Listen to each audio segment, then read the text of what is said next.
Zoma fa 20 febroary 2024 manantitra ny arabambampiririntso ho antsika tompoko lasy sy tompoko vavy amin'izao fiarahana izao indray na ianao eto Madagasikara na ianao any ampitan'ny ranomasina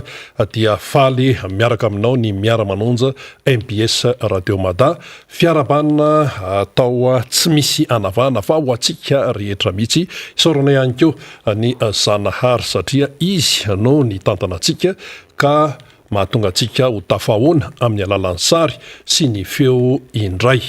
Zay no hoe tompoko lasy sy tompoko vavy fa hiditra amin'ny famakafakana isika toy ny mazatra eto ny namana faniry Razafy Manantany ary eo ihany koa ny mpisehatra izay hiakatra eto izany. Anisan'izay ny solombavambahoaka ny Madagasikara voafita amin'ny alalan'ny Tiako Madagasikara atao amin'ny boriboritany fahaenina Todosoa Andriamampandry ary dia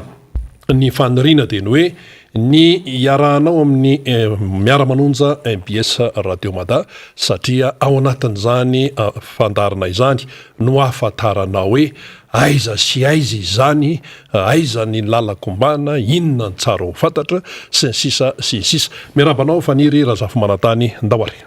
Iny ary dia miraba indrindra sy ny teknisiana, miraba ny mpijery sy ny mpiainotsika ihany koa amin'izao maraina ny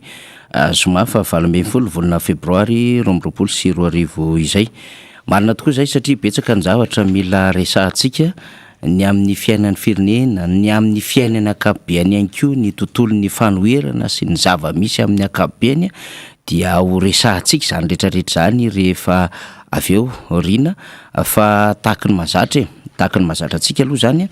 dia ny vahiny tompontrano rehefa zoma tahaka izao hiara-dalana amintsika no raisintsika avy hatrany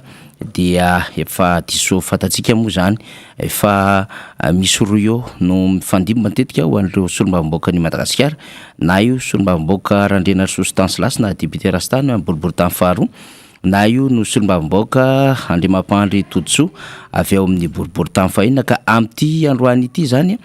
dia ny solombavambahoaka ny Madagasikara voavidy tetsy amin'ny boriboritany fahaenina Todosoa Andriamampandry no hiaraka amintsika hitafa hidinika hiresadresaka lafin-javatra maro mahakasika ny fiainan'ny firenena sy ny zava-misy amin'ny ankapobeny izay nandalo nandritra ity herinandro ity no hiara hitafantsika amin'ny député Todosoa mialohan'izay dia hiaraba azy aloha zany tsika alohan'ny ampidirina ireo votoatin-dresaka samihafa. Miraba député Todosoa. Faly miaraba antsika rehetra indray amin'izao zoma fa 20 febroary 2024 izao. Miaraba ny vahoaka malagasy rehetra na enta-toerana na any ivelany. Rehetra dia manao koko manokana satria anteny daholo ny fokontany rehetra eraka mbo manarina le fokontany raika amin'ny telopolo mba ataovy kokoa zay monsieur le député dia ankoatr'izay moa bobetibe koa ny distrika sy commune maro hafa hatrany ivelany ka dia tsiaro atao koko daholo na rehefa ho lany eto ny fotoana fa dia koko manokana ho any mbo manarina aloha zay na voafidiny tenako anareo raika amin'ny telopolo fokontany rehetra ary koko manokana koa any malagasy rehetrarehetra dia bisobe daholy na eto an-toerana na any ivelany ary dia mirary soa antsika ary mankahira antsika hatrany amin'ny fiainana zay hitantsika fa tena mafy dia mafy ny fiainana amin'izao fotoana izao ary eto faniry dia mamialana anao mba hiombona alahelo amin'ireo fianakaviana namana rehetra zay namoy ny ainy amin'izao fotoana izao na tamin'ity herinandro ity ary eo koa ireo tsy salama any amin'ny hôpitaly zay maro eny fa nany an-trano azy zay maro zay tsy manam-bola andehanana amin'ireny toeram-pitsaboana ireny dia mankahery anareo ary eto dia singaniko iaho manokana fa manana rahalahy zay Yanody Mandry Oxon Guy maty androany vao eo tamin'ny kamaraina dia mankahery ny fianakaviana iray manontolo ny vady aman-janany zay ny lozany ary fantatsika fa lehilahy tsotra izany ary malala rasy daholo raha iny an-taninandro rehetra iny ny deux chevaux rehetrarehetra dia izy dia tena deux chevaux ary tena hoe mivarotra pesa amin'io izy eran'ny Madagasikara ary ao daholo ny petit deux chevaux rehetra dia miombona alahelo daholo koa zany ny petit deux chevaux rehetra fa dia Nody Mandry zany zokilahy zay tena hoe olona tsotra ary tena mamoditra teo anatrehan'ny fiarahamonina sy ny fianakaviana. Eo ihany koa de misy namana faniry zay niara-niasa ny tenanay zay tale zay niaraka tamin'ny tena atao ministera ny fanabeazam-pirenena zay nodomandry koa ary alevina androany dia i tompokolahy Andrianaivo Misa, izy no talehan'ny kanampamaty tao ministera ny fanabeazam-pirenena niaraka efa taona sy tapany teo zay tao ministera ny fanabeazam-pirenena ary amin'izao fotoana izao izy de mbola nanana andraikitra alohan'ny kipehan'ny masiny tao ministera ny enseignement technique zay directeur ny patrimoine zany izy tao ary ny logistique dia mankahery ny vady aman-janany ny fianakaviana manontolo ary ny namana rehetra satria mbola ao anatin'ny fatandrana izy no zao ny ndosy ny fahafatesana izao. Zay moa ny fiainana ka de atao ahoana fa ny fiainantsika zanak'olombelona dia azo ampitoviana amin'ny toetrandro mifandimeny foana ny mazava sy ny maizina, ny fanoleny foana, ny sosiny ratsy, ny mamy sy ny mangidy. Ka de tsy maintsy mitraka isika ary tsy maintsy manakana ny fiainantsika manontolo eo anatria an'Andriamanitra fa izy ihany no afaka ankahirantsika zany ao anatin'izay rehetra izay. Koa dia mirary soa, mirary fampianonana, mirary fankerezana indrindra koa ho an'ny olona sahirana dia mirary fankerezana indrindra satria sarotra ny fiainana izao ary zay ny tokony hifanapitsika, hifankatiavantsika fa mandalo ny fiainana ary zay koa ny tokony hijoroantsika hatrany amin'izay faindrena, nanana faindrena sy ny fitiavan-tanindrazana afahantsika mifanampy satria ty fiainana ity de indray mpimasy ianao ary tsy atondra ninina eto anao na ny ariary azy eto amin'ity fiainana ity ka izay zany ny tsy maintsy hifanankirozatsika hevitra, tsy maintsy mifananatra tsika, tsy maintsy mifanampy antsika amin'izao fiainana izao faniry. Eny ary makasitraka député Tontsoa amin'izay arahaba zay sady mitondra ny teny fampinonana amin'ireo fianakaviana ny ara-monina zay nentinao teo zany. Anomboka avy hatrany isika tompolasy tompovavy ka ny fanombohantsika azy tahaka ny mahazatry dia ireo asa zay no tanterahany député Tontsoa tao anatin'ny boriboritany fahaenina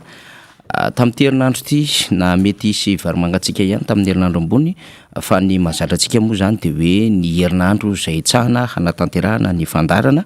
zay angatahantsika ny namana teknisiana. Ny antony handefasantsika ny sary tahaka izao député Tontsoa dia mba ho hitan'ny vahoaka ny asa sezaka ny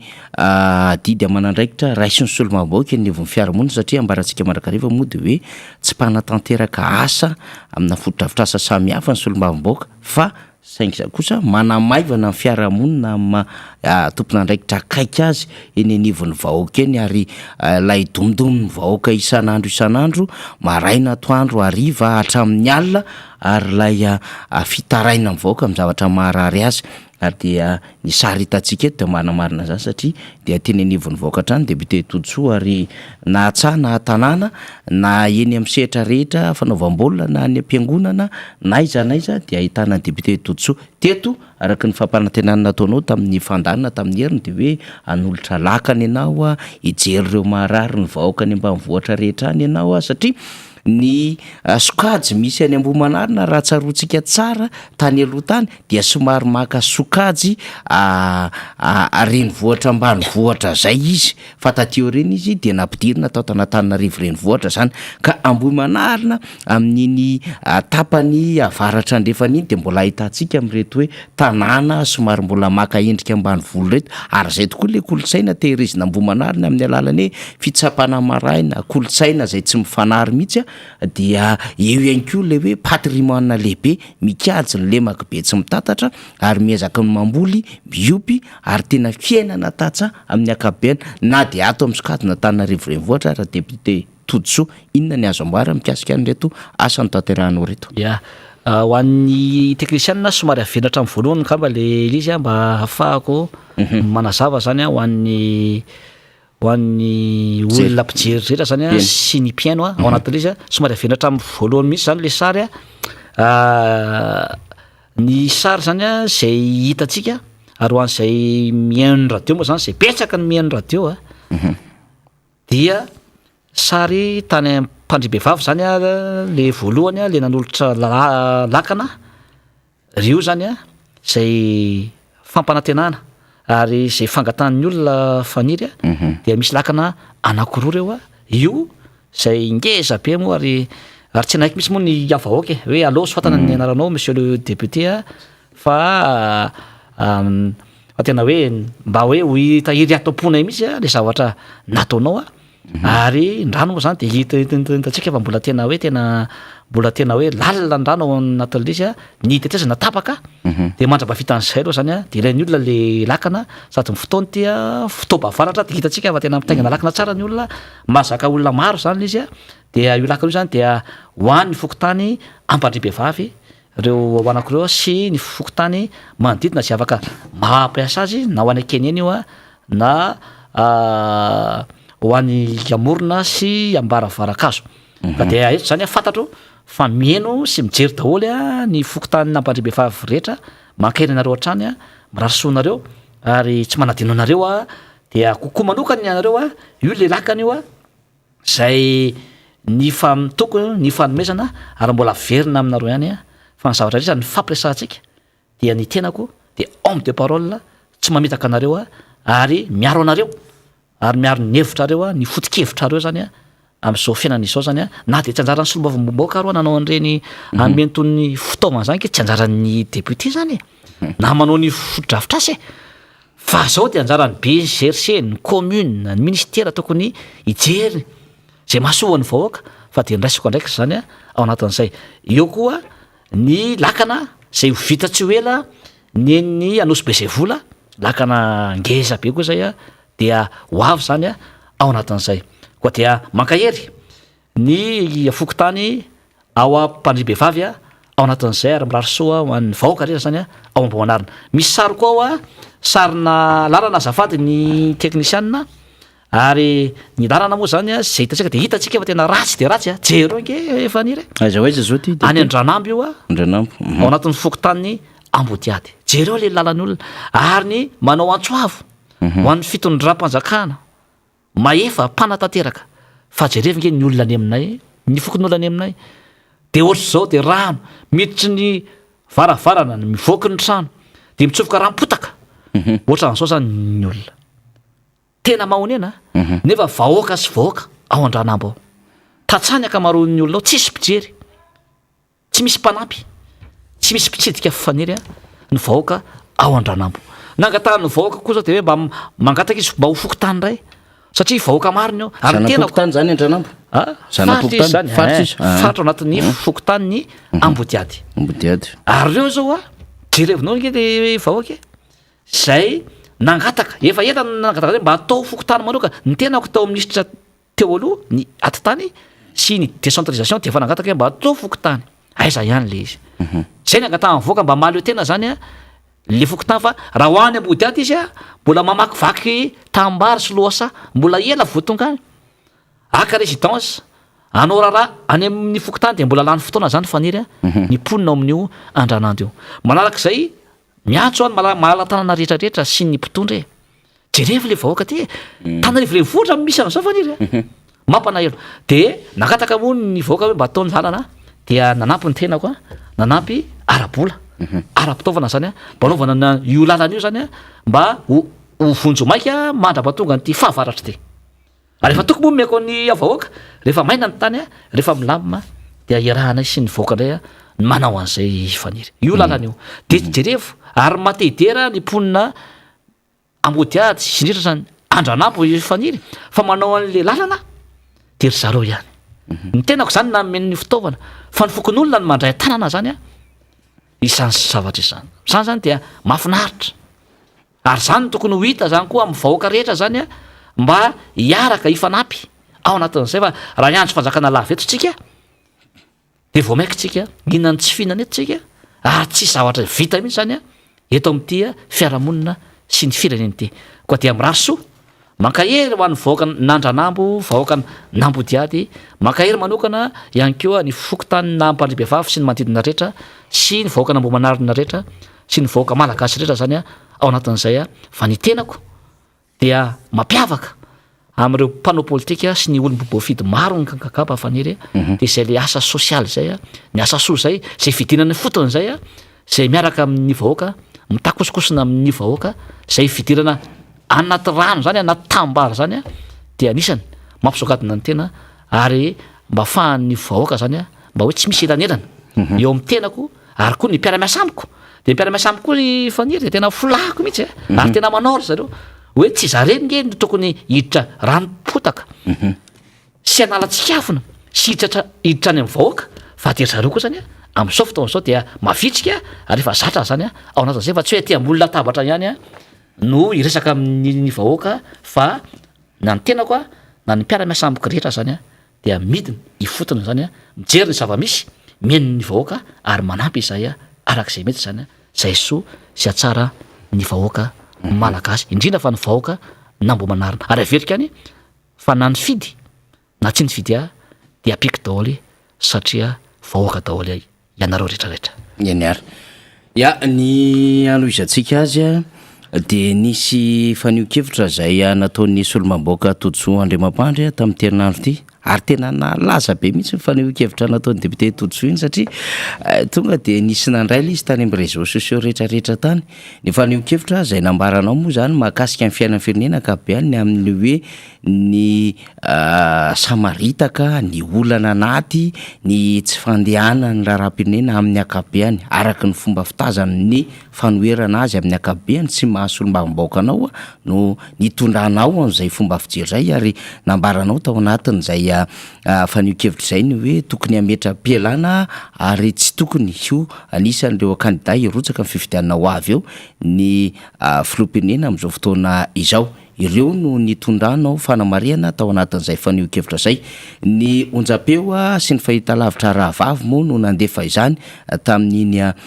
tamin'ity herinandro ity zany dia sotomontsika ihany izay interview nataon'ny député Todsoa zay arak'izao anarahantsika izay de angatahantsika ny hevitrao rehefa avy eo ny amin'ny hoe inona marina ny fijerin'ny député Todsoa ny amin'ny raharam-pirenena ka antony nahatonga an'izay fanio-kevitra zay nahazo buzz mihitsy tamin'ity herinandro ity zay angatahantsika namina teknisiana ary andefa izany interview tamin'ny fahitalavitra tsy miankina iray zany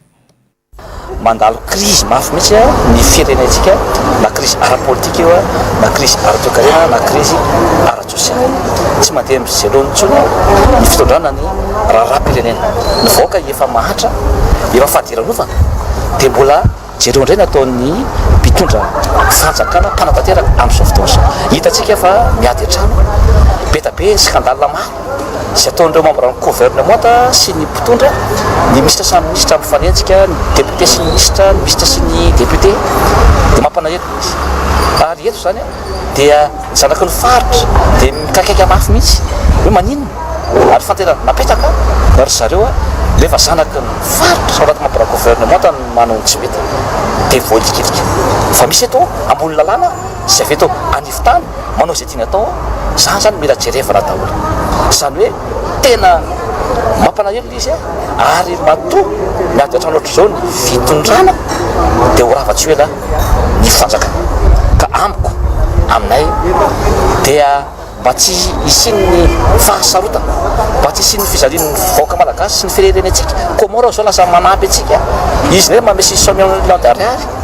amin'ny trabola nefitsika hoe ampindra-bola aiza ry izy amiko zany dia tokony tsy mony gouvernement ihany ny tokony iahy fa hatrany amin'ny lohany dia tokony ametra-pialana daholo satria mamenatra ny zavatra tahaka izao ataovy fitaratra ny flo frantsay François Hollande efa koa tamin'ny fatsiolana izy dia tonga dia tsy milatsaka izy dia mivoaka ny faravarabe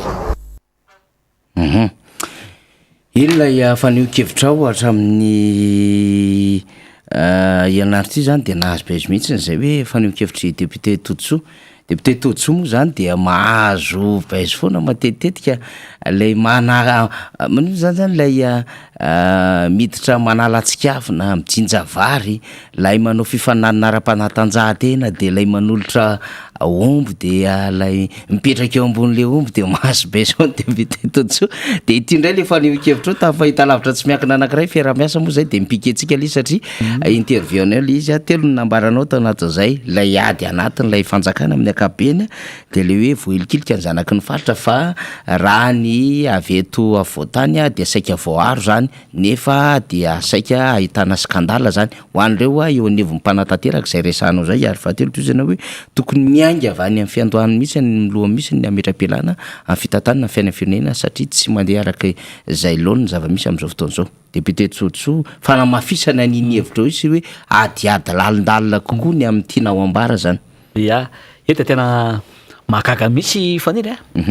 fa ny eo mpitondra na sombomboaka mpanohana ny fitondrana na membre ny gouvernementa rehefa za mihetsika korapaka daholy ary misy lasa gaiky misy lasa dala na any amin'ny Facebook na télé na radio vao mainka mampalaza reo zany tsy haiko hita ary ny atahoranareo anazy za nge tsy mihinana anareo ary za verika fa tsy aka ny sezanareo fa rehefa hoe misy asa ataoko arakaraka ny teninao teo a zay tsy fanaony zareo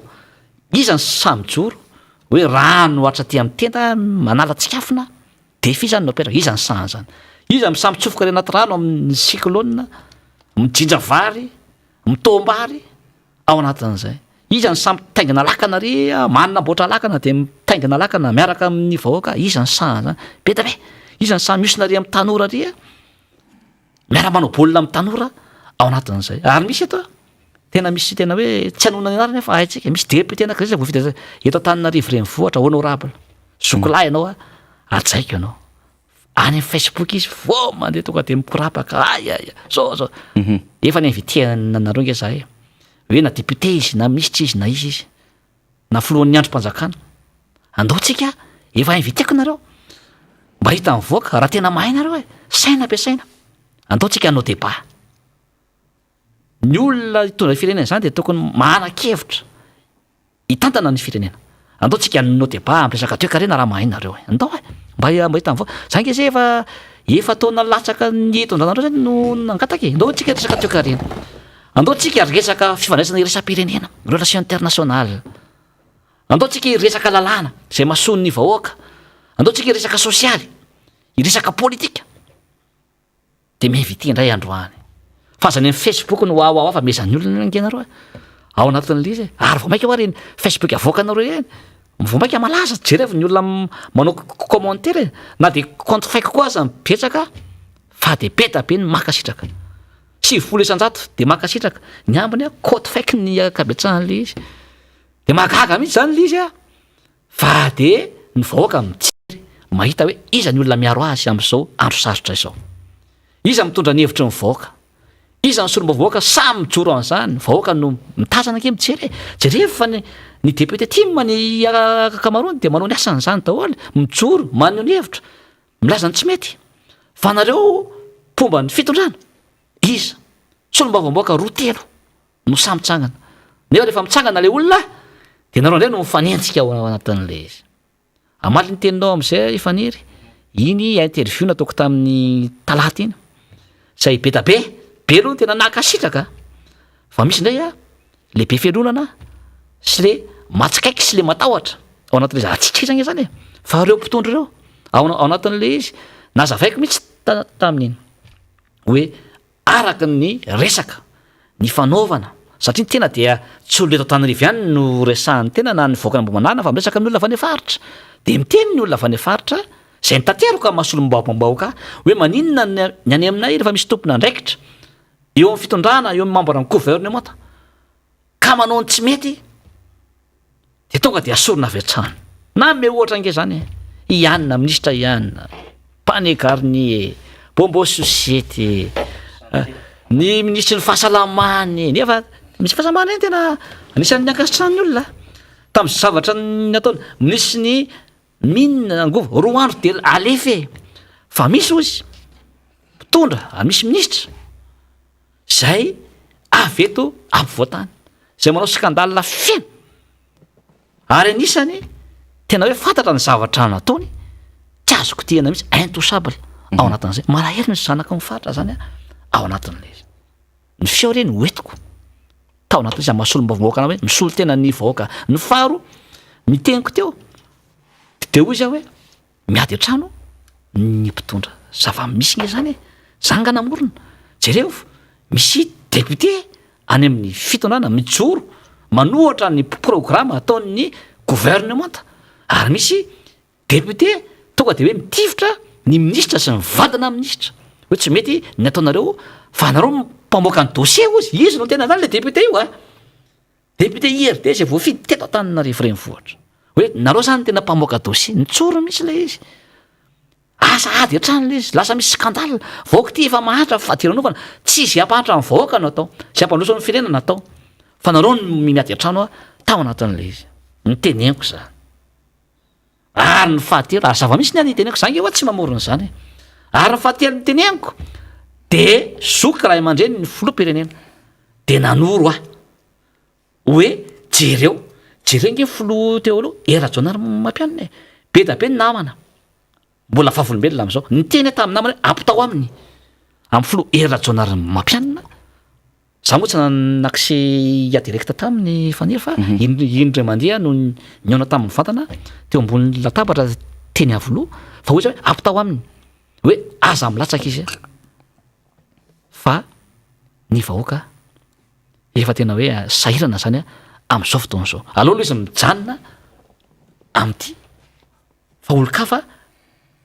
asaina ataony na anoana olo-lafy izy be da be ny namana ny teneniko an'izany satria fatako zange manao analizy zange manao recoupement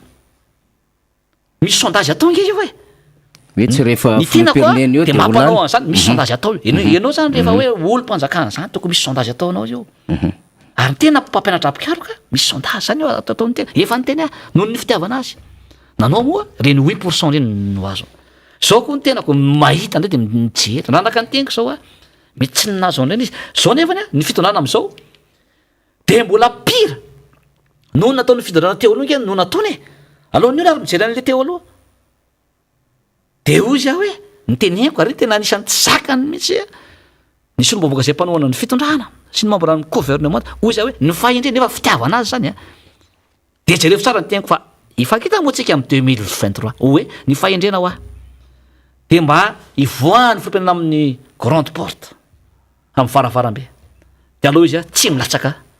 ao anatin'ny amin'ny 2023 tsy hoe fahatorana azy akory zany inamona atahorana azy fa hoe zay ny fahendrena lehibe satria fidonana teo aloha ary mbola navita kokoa noho ny am'izao fotoana zao analizy trotraka isany atotanao de efa hitanao le izy de manaovanao sondage rehefa tsy miny teniko antanio ny hevitry ny opinion ao anatin'izay de zay zany no teneniko ao anatin'le izy raha 8% ny azony teo aloha nefa alohan'ny olona kokoa ary le teo aloha fa raha manao zany izy raha 8% ny azony teo aloha de ho 4% zany azo 4 re point d'interrogation mety possible satria raha mala izany tsy mikakaiky am'izao izay zany nampikorapaka ny mpanao compte fake sisy olo mbavoaka namana zay mpanoana ny fitondrana hoe fa ahoana izy tsy avela ilatsaka fa nahoana zao de misy mandinika koa nareo amin'ny potanao nge de misy miresaka aminay hoe marina nge teninao reny nareo amin'ny fitondrana misy be da be no mitenana zany aty aminay marina efa zay nke tsy samy tenana zany de za moa mitena raha misy ny fitiavana azy atoroa izy ao anatin'izay jerevo nataon'ny filora valymanana mbola goavana noho ny vitany am'izao fotoana zao na ny lalana io na ny fododrafitrasa natao rehetra io ny fampianarana io ny hôpitaly io ny fahefavidin'ny olona tamin'ny fitondrany filora valymanana ninona fromage yaourt daony nke saika isan'andro ny tatsa ny fanampiana ny tatsa tamin'ny androny zay mbola hoe tia ny tatsa izy ary tsaroa fa 2 isanjato mivoaka malagasy de tatsa daholy de manontany tatsa ny fandripanevana milamina de milamina ny tatsa de tia azy satria nahazo masomboly zezika fitaovana betabe nisy ny fiofanana zay natao fanaovana barazy mbola resantsika aveo moa zany ny tohadrano zany aiza moa izy ny tsy ho tian'ny olona ao anatin'izany de samy teny venareo hoe raha misy zany ny olona nge mitadity ary ny olona raha mbola isy tanora voateraka ary tamin'ny 2003 2004 tamin'izany efa mifitiny izy am'izao ny ray aman-dreny no miteny azy ny zokony hoe tamin'ny filoha marika Ravalomanana zao ny zava-misy tamin'ny filoha teo aloha zao ny zava-misy tamin'ny filoha ankehitriny zao ny zava-misy de samy teny venareo fa raha tsisy doublon io na triplan izy mbola resan'ny filoha Ravalomanana am'izao jereo ny zava-bitany e ny zavatra nataony ary ny tateoriana ny rehetra zay nandimby azy atraiza refeso zany e aza refesina mivava le zavatra fa refeso misy indicateur angeny fandrefesana izany rehetra zany e de refeso ny zava-bita hoe tamin'ny président fa manana nytondra inona avy ny vita satria nandreo ny teneniko reo am'izao fotoana zao inona ny vita tamin'ny fitondrana alohany zao fotoana zao inona ny vita ao anatin'le de mbola verikan zany ny analysiko ao anatin'izay aza asiana tombo siala ny fijerena ny fitantanana ny raharam-pirenena ny akabetsahnareo amin'ny fitondrana zao so my gouvernementa de misy zavatra tsy mety daholo ataonareo antsokosoko fivarotana antsokosoko ny volamena io nge tena presque misy izy isan-kerinandro faniry irahana amin'ny karana fantatsinga zany mbola ho avy moa ny famohana misy fitsarana teo aloha ny teny an'le hoe raha ny information azo izy de mbola misy fikasana moka any amin'ny 2 tonnes na volamena no any feona lefa omaly zay de jereo misy zao fitoriana ny membre ny gouvernement sy ny mpitondra am'izao fotoana zao manao aferana volamena zay nataon'le olona zay notoriana zay nosamborona am'izao fotoana zao lasa vao maika zany izy tena hita ny voaka zao sy ny mpanao politika sy société civile sy mitondra fivavahana hoe zanky natonga anareo tsy nampandroso ty fireneny ty sy nampandrano vahoaka nareo variana mandefa tsokosoko volamena sy narena kebony tany maro tiato am'ty fireneny ty nareo inge samy no mamoaka an'le dossier sy mame information ty aminay fantatra zany ary mbola ho avy ny amoatsika an'zany ny faniry efa manana source sika zao am'izao fotoana zao ary misaotra ny eo amin'ny fitondrana fa rehefa miadatra zareo de mamoaka dossier ianina ndray mamoaka ny dossier ianina mamoaka dossier mampaniringely izy zay zany natonga anay teny hoe tena efa manahirana izy ty mba hisiny ny stabilité mba hisiny ny filaminana ary mba hisiny ny hoe zay hoe fampandrosoana sy fandrindrana ny fiarahamonina sy ny firenena izay ny natonga anay tena aniny hoe ny fahendrena lehibe satria efa fantatra no résultat raha mandeha amin'ny mangarahara ny fifitianana ary ety mbola hoe itenitsika hoe ahoana fomba fanentanana ny andromasom-pokon'olona amin'io fifitianana io ahoana mbola isy mobilisation sensibilisation ataotsika ho amin'ny voaka amin'izay faniry ao anatin'izay fa raha mandeha mangarahara io misy fanaovana zay angatahantsika foana ny fanaovana ny seny ny rafitra sy ny fomba hitantanana an'io sy ny asese io mazava ny lalao am'izao mazava ny fifitianana zay ho avy inge ao anatin'le izy ary zay zany fitiavana ana zany tsy hoe nareo kory no ankalaina fa analiziny fijerevako ny zava-misy zany za misina mivoaka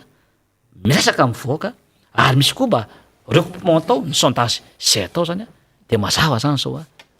ny fifitianana zay ho isy eo zany eto Madagasikara ny matanjaka am'izao faniry de ny tima isan'ny samy jory tsy matanjaka ny tima manana rafitra mipetraka ny tima ary io rafitra io zany dia antoko matanjaka ny tiako Madagasikara ary misy ny RMDM sy ny fanoerana zay miaraka amin'ny tima am'izao fotoana zao manana ny base izy hatrany amin'ny fokotany commune district région maro isan-karazany ary ny olona zao zay ny fity an'izao fitondrana zao nge faniry efa makaty ny tima daholo io zany ny rafitra io ihany ny rafitra zany tokony arahana ao anatina antoko ary ho anareo zany zay hoe tsy ao anatin'ny tima fa mahita kosa hoe mafinaritra mahasoa ny vinany ny tima ny projet de société zay atolotry ny tima ny capacité de leadership ataon'ny mpitondra ny tima de efa malala izy hoe rehefa mifidy zay de ny olona atolotry ny tima zany no fidina satria hita fa efa naomby ary manana projet de société vision matipaika sy tanjona matipaika zany ny tima ao anatin'izay ny RMDM dia ao anatin'izay ny tima zany ny fanoerana de ao anatin'izay koa dia miantso isika zany ao anatin'izay efa misy zay fijerevana ny fanoerana zay isorana be da be ny fanoerana am'izao efa mivondrona io ray hoe ny tanjona de ray ihany hoe ny tanjona de manana projet de société itovina ary mba tsy azo ny fanjakana ntsony tsy azo ny fitondrana ntsony zao fitondrana izao efa zava-dehibe zany misy zao tsy tia mavapetabe hoe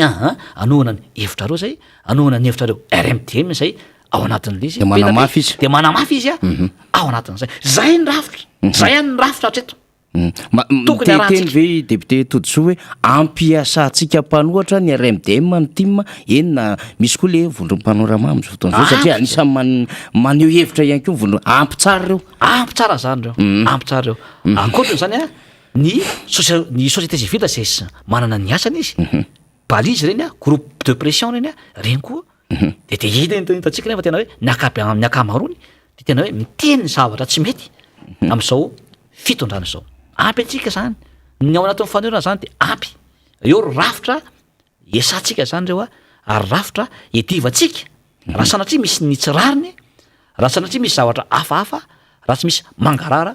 de efa mijorotsika ireo zany no ijorotsika ahafahantsika zany miaro ny fifidianana zay isy sy miaro izay masoany ny vahoaka zay fa tokony tsy ahodikodina tsony ny safidim-baoaka satria fa misy feo fa ho triplon mihitsy ny feo inay ho atao anatin'le izy fa de hoy izy hoe ny vahoaka malagasy efa elany nyretana ny vahoaka malagasy efa tofoka sy leo satria vao maika izy memahantra ny vidim-piainana miakatra am'izao fotoana zao ny asa maharitra tsy misy ary eto fandiry tsy vitany hoe mitombo ny chômeur ny tsy anasa am'izao fotoana zao fa betabe koa ny very asa ny asa izy de very asa mbola tsisy fitondrana ohatra zay atram'izay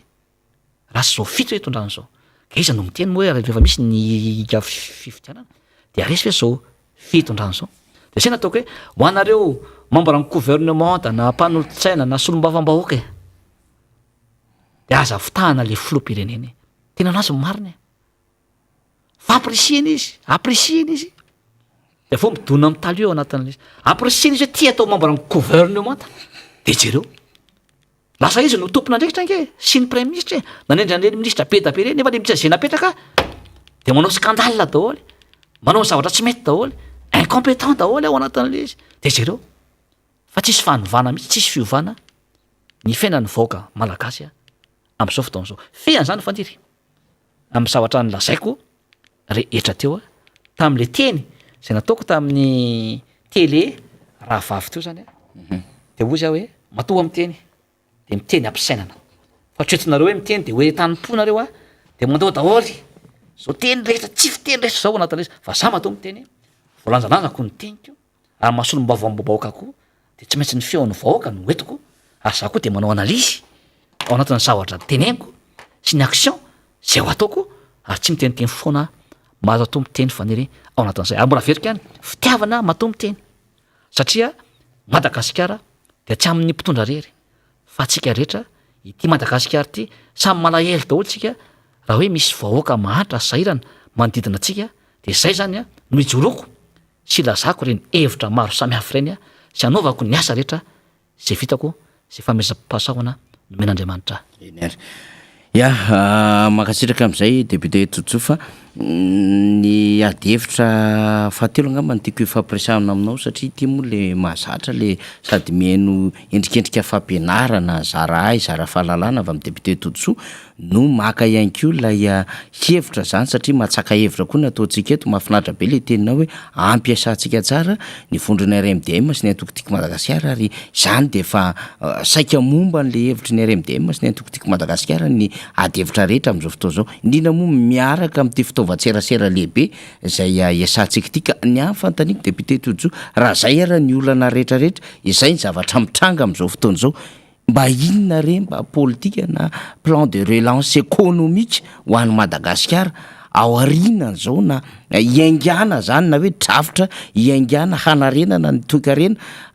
ao arinana na hiainana zany am'izao tranga tena mahavaivay mahazo amin'ny Madagasikara zao mety ozy ianao hoe anolotra sipapa kely ianao fa mety ozy koa ianao hoe ny plan de relance économique de tahatahaky izao na hoe drafitra fiaingana raha toekarena ohatrohatra zao ny processus na ny endrika andehanana am'izany mba ho fantatry le fitondrana le satria rehefa jerevana zava-mihitsy am'izao fotoana zao député tetojo ketriny vers repère tsisy boussole tsy afaka mamindra tongotra am'izay alele fitondram-panjakana satria lay sepitra lay korotana anaty sepitra lay ao anaty rano akoa misy mpanipoditra akondro be da be ary misy ankeo lay manao an'lay mahasepitra le fihetsika mahasepitra n'le fitondram-panjakana de lasa divitra le famana olana le mpitondram-panjakana dia tsy mahita le tontolo ara-toekarena tokony andehanana. TFM angambany angatahana am'izay député Totoso. Sotra foy mazava. Ny amarana antsika azy zany dia zay le fanontanianao zay hoe inona ny tokony plan de relance économique ataon'izao fitondrana zao na hoe drafitra fiaingana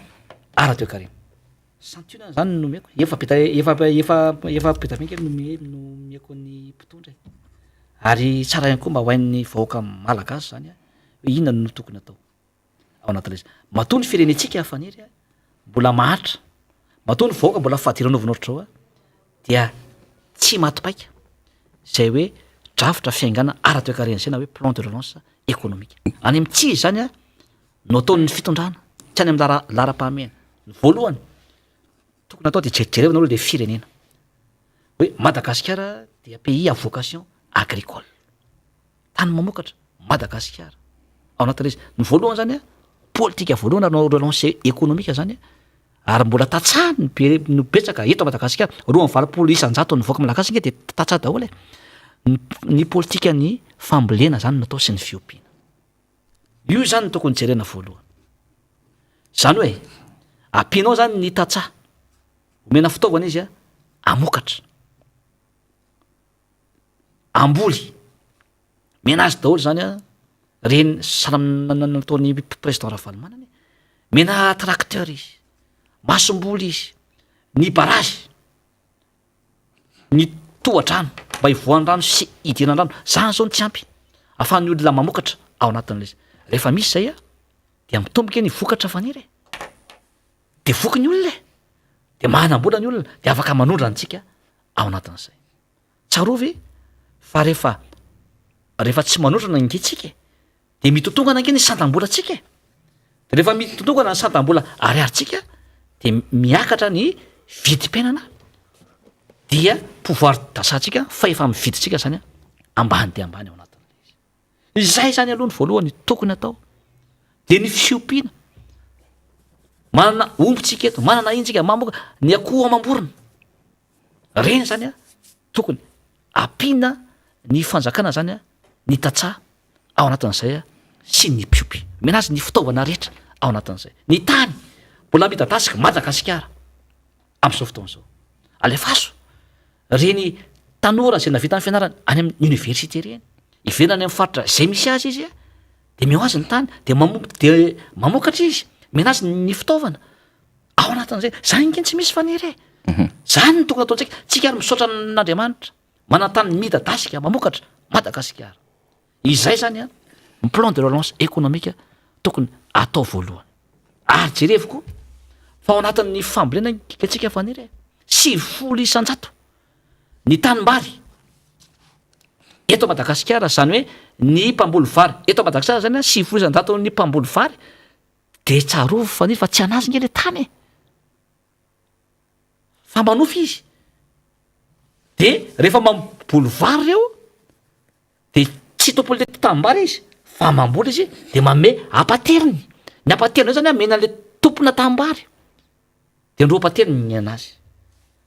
nefa rendement ny vokatra eo ihany eo satria tsy ampy le fanampiana le tatsah zany am'le fikarakarana le tanimbariny. De io zany io politika ny fanana tany io tokony ho jereny io satria 700 ny mpamboly vary de tsy anazy le tanimbary. Zany zany tokony dinihana ny fitondram-panjakana ao anatin'izay. Eo koa ny resaka agri business rehefa mamokatra le olona am'le vokatra zay atao zany dia ny tokony atao zany zay agri business zay zany hoe ahodina zany le vokatra misy industrie zany fanodonana le vokatra ao anatin'izay de manao an'izay agri business zay. Ny tanjona zany de hoe omena fanofanana ny tatsah mba tena hoe le zavatra fokarana zany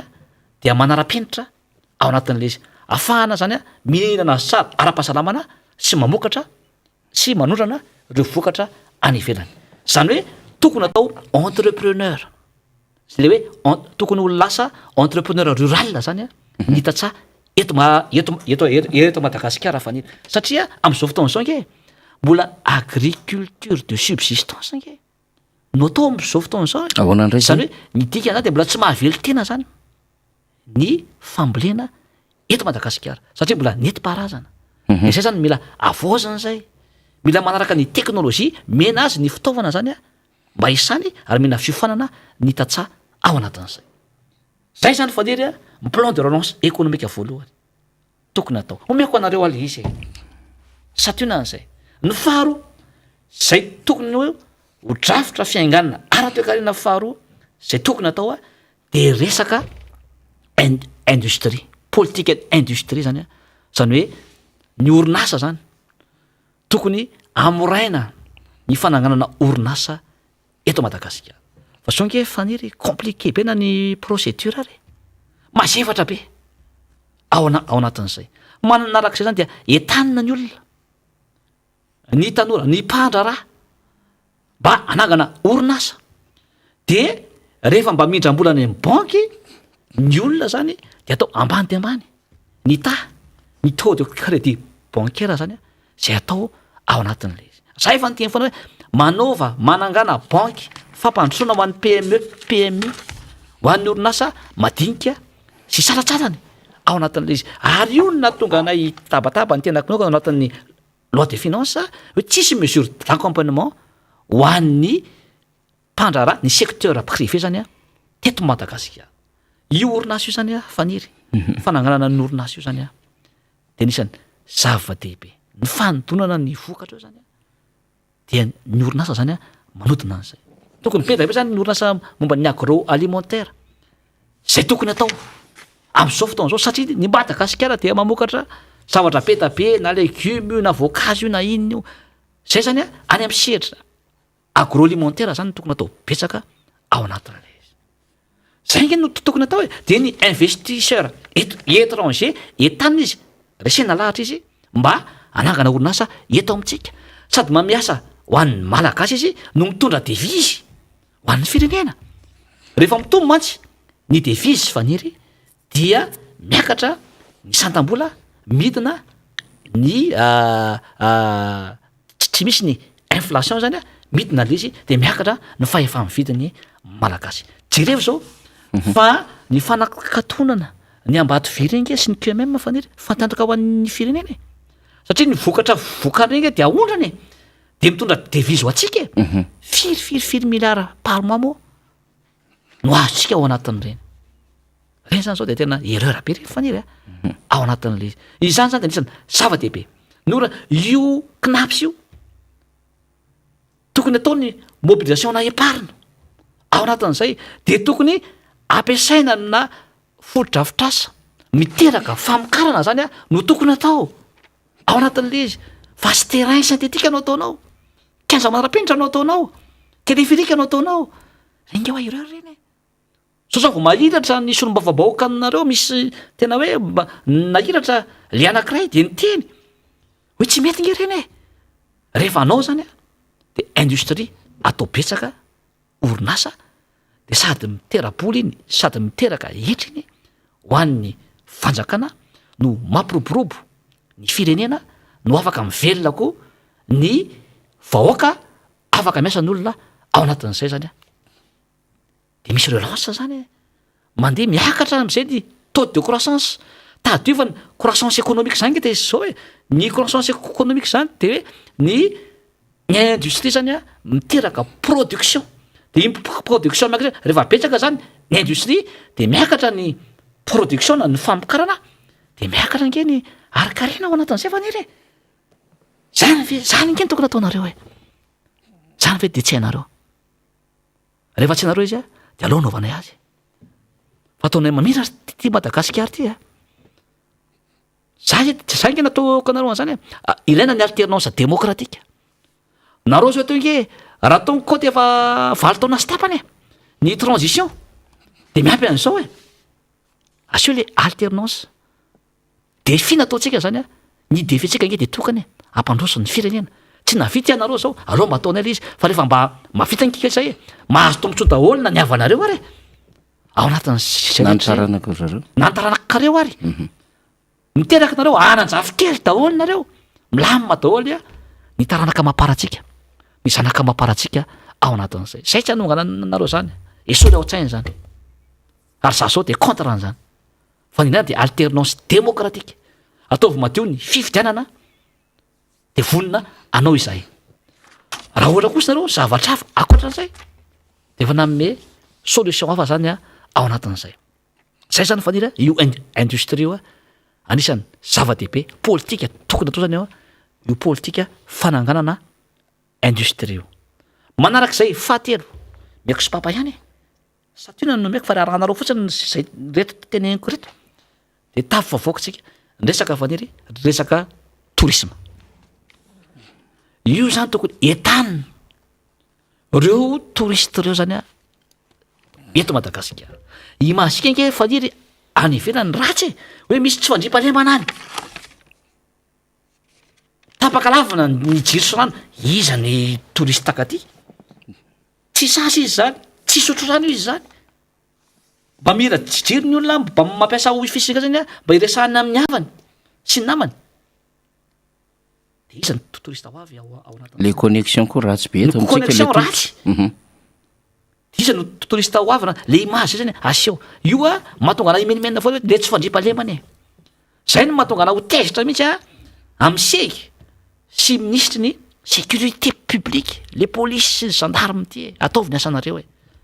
eny amin'ny bominara zao de vakitrahany foana saika isan'andro na mitaingana moto na naty bus na aiza de sady vonono faty le olona no alaina le fitaovan'le olona natao izy nefa mba fiarin'le olona amataonany de lasa fotsiny zany ao anatin' io touriste io zany a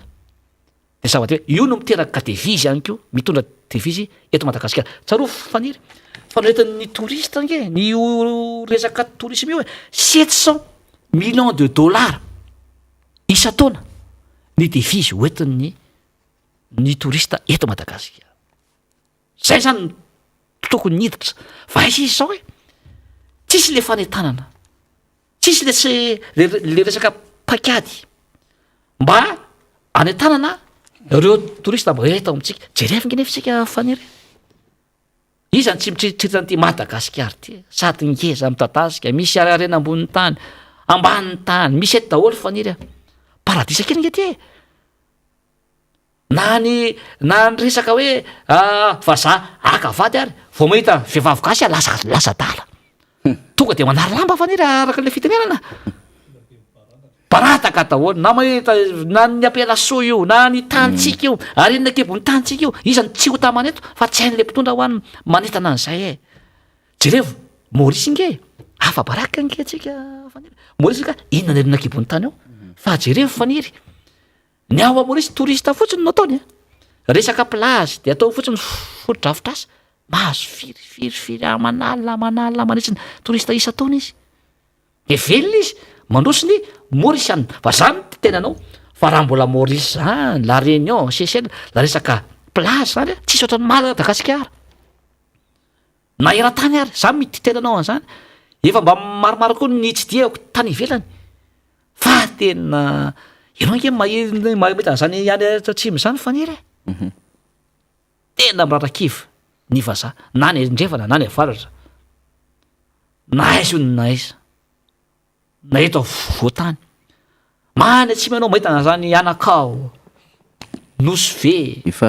ifaty be be na place mahazo ny touriste zany de lasa dala re ho any Dego anao mahita ny 3B ho any Tsinany eny anao makany ambilan'le maitso zany ianao makakany an'iny Manoro Vatomamy Folo Pointe Mambo sy ny karazany tsara daholo e maratrehitra ny place rehetrarehetra tsara daholo makany Majunga moa anao vao maika tena ao am'le ao tsara iambola tsara nareo any Majunga mahafinaritra daholo nge faniry ho any Morondava ianao iny faritra rehetra mena be maro isan-karazany iny tena zay zany a no tokony ataotsika ny touriste local reny zany a de ampiny reny a de reny zany a manao ny asa tanany koa izy am'reny zany a de mivarotra ny asa tanany a de mamahazo vola koa ke ny olona faniry ny olona zany zay alehany reny touriste reny de misy de miainga zany a le touriste local mivarotra izy le asa tanany de misy an'le développement local ange avy eo le fampandroany fotony de manambola ny olona fa ny fotodrafitr'asa zany a no atao tsara ao anatin'le izy fa ny zavatra tokoa zany a de jerevony le tsy fandriam-pahalemany ty am'resaka touriste zay faniry a ny fahatelo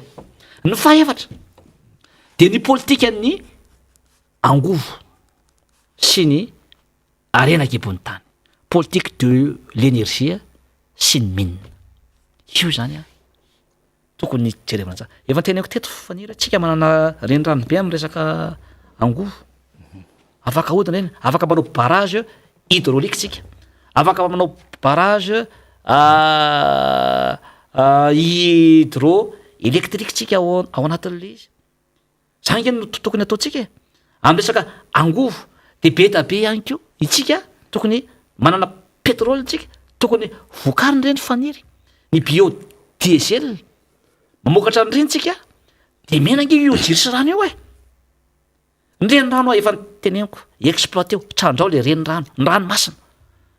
mba tsy vanany ananina fotsiny le renirano de stockena le izy de manao tsika bassin de retenue de lasa rano madio ao anatin'le izy zany zany tokony ataotsika ny arena kibony tany ty ny volamena ny safira ny inona tsy misimisy zany faniry hatram'izao zay politika ny arenina kibony tany zay zany zany a no tokony ataotsika fa zao raha resaka volamena ny resatsika dia lasa antsokosoko alefa any ivelany daholo le izy de tsy miditra kitapom-bola mpanjakana za efa ny telefona le comptoir de l'or ataovy opérationnel io misy ny any amaeva tanàna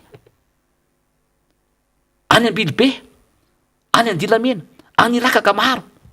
ataovy opérationnel reny rehefa misy zany zay hoe tahiry bolamena zany mipetraka de miakatra nke ny santam-bola tsika rehefa mivarotra an'ireny a de mitombo koa ny defizy ao anatintsika io le fitantanana ny voatsika fotsiny faniry mitantana nyty arenina kibony tany ty eto Madagasikara faniry lasika tsy mila nyzany bailleur zany tsony tsika rehefa tsara tantana io zay tsika vo afaka amin'ny teny hoe tsy mila tsony zay a tsy mitrosatsony a ny fanampiana any ivelany inona ny tsy misy eto zay natao hoe tsy misy le politique de relance économique io zany a recette be da be vola miditra tokony vola miditra be da be a ho an'ny fanjakana io faniry am'izao fotoana zao faniry ao anatin'izay nge tsika matoa raha tiatsika koa no tafavoaka de le secteur informel io be da be tsaro fa 92% nge de secteur informel daholo eto Madagasikara fa formalisé o lasa secteur formel na ny ampahaten'ireo fotsiny ary le secteur informel no lasa formel efa milamintsika ao anatin'izay mobilisé ho izy ampianaro izy fa ny zava-misy ke zao faniry de zao ohatra zao misy zone reny ary fantatro tsara zany de milaza izy fa secteur formel mitsangana tsara izy manana nify izy manana stat izy ao anatin'le izy fa izao ao anatin'io nefany misy informel azy satria le mpiasa ao dia tsy alefan'le mpampiasa ny knapsa sy ny hostiany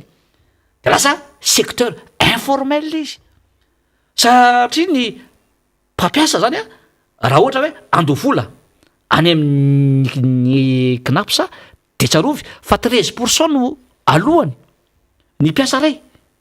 13% de miala am'izay izy de ataony de tsy déclareny zany ny mpiasa ho aminy fa ahenan'le izy de ny hosti koa ohatra an'izay 5% nge no alohan'ny mpampiasa izy isaky mipiasa de malaina izy andohan'le 13% ny ampinapsa sy 5% de tsy déclaren'le izy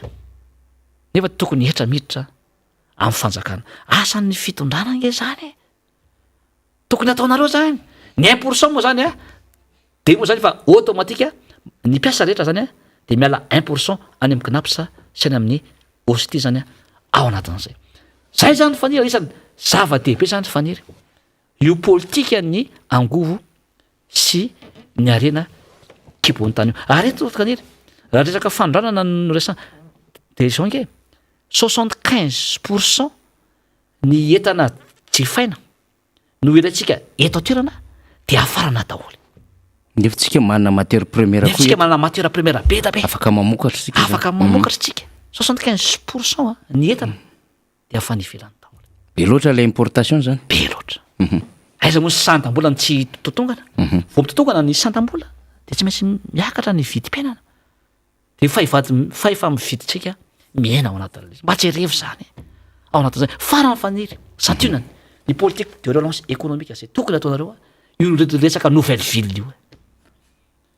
anarana fotsiny mipetraka le hoe nouvelle ville inona ny stratégie tokony atanareo ohatra tonga de cas concret reo olona ambany tanàna zay tsy miasa be da be reny olona mandra any anao ville manokana izy de rehefa manao ville manokana izy anaovy trano foninana izy amray le trano foninana de atao vilainy eo daholy ohatra hoe ohatra de miala 30 kilometre 50 kilometre eto de atao vilainy eo daholy tsy trano ihany no atao zay ke ny eron'ny fanjakana am'izao raha anao nouvelle ville izy de hoe trano ny everany hoe nouvelle ville efa zata mipetraka teto any renivohitra izy ohatra de alefa ny 40 kilometre mialana Tananarivo le olona de anaovany trano de any le olona de tsy tavana le olona fa miverina te Tananarivo nge ny olona miverina am'le tany alohany eny ambany tanàna satria nahoana ny zavatra rehetra ilaina andavanandro de tsy misy ao fa rehefa anao nouvelle ville ianao de asio CSP eo fitsabony hôpitaly asio tsenao asio fampianarana io de tsy mandeha alavitra ngizy faniry de raha ohatra koa le fokon'olona le communauté sy alefa anao any am'le nouvelle ville raha mpanao asa tanana izy rofia de asio ao apio izy anao an'le orinasa manao rofia manao asa tanana de miroborobo le izy de ny olona ety ambony voatra am'izay avy eo lasa makany mifidy an'le asa tanany ao anatin'izy de zareo koa am'izay rehefa manao an'le nouvelle ville anao ka miala ny tanàna lavitra efa hitanao daholo ny zavatra ilainy rehetra de tsy lany firaitsony tsy lany fotoana makatia andrenivohatra de tonga de mipetraka any am'le localité zay misy azy izy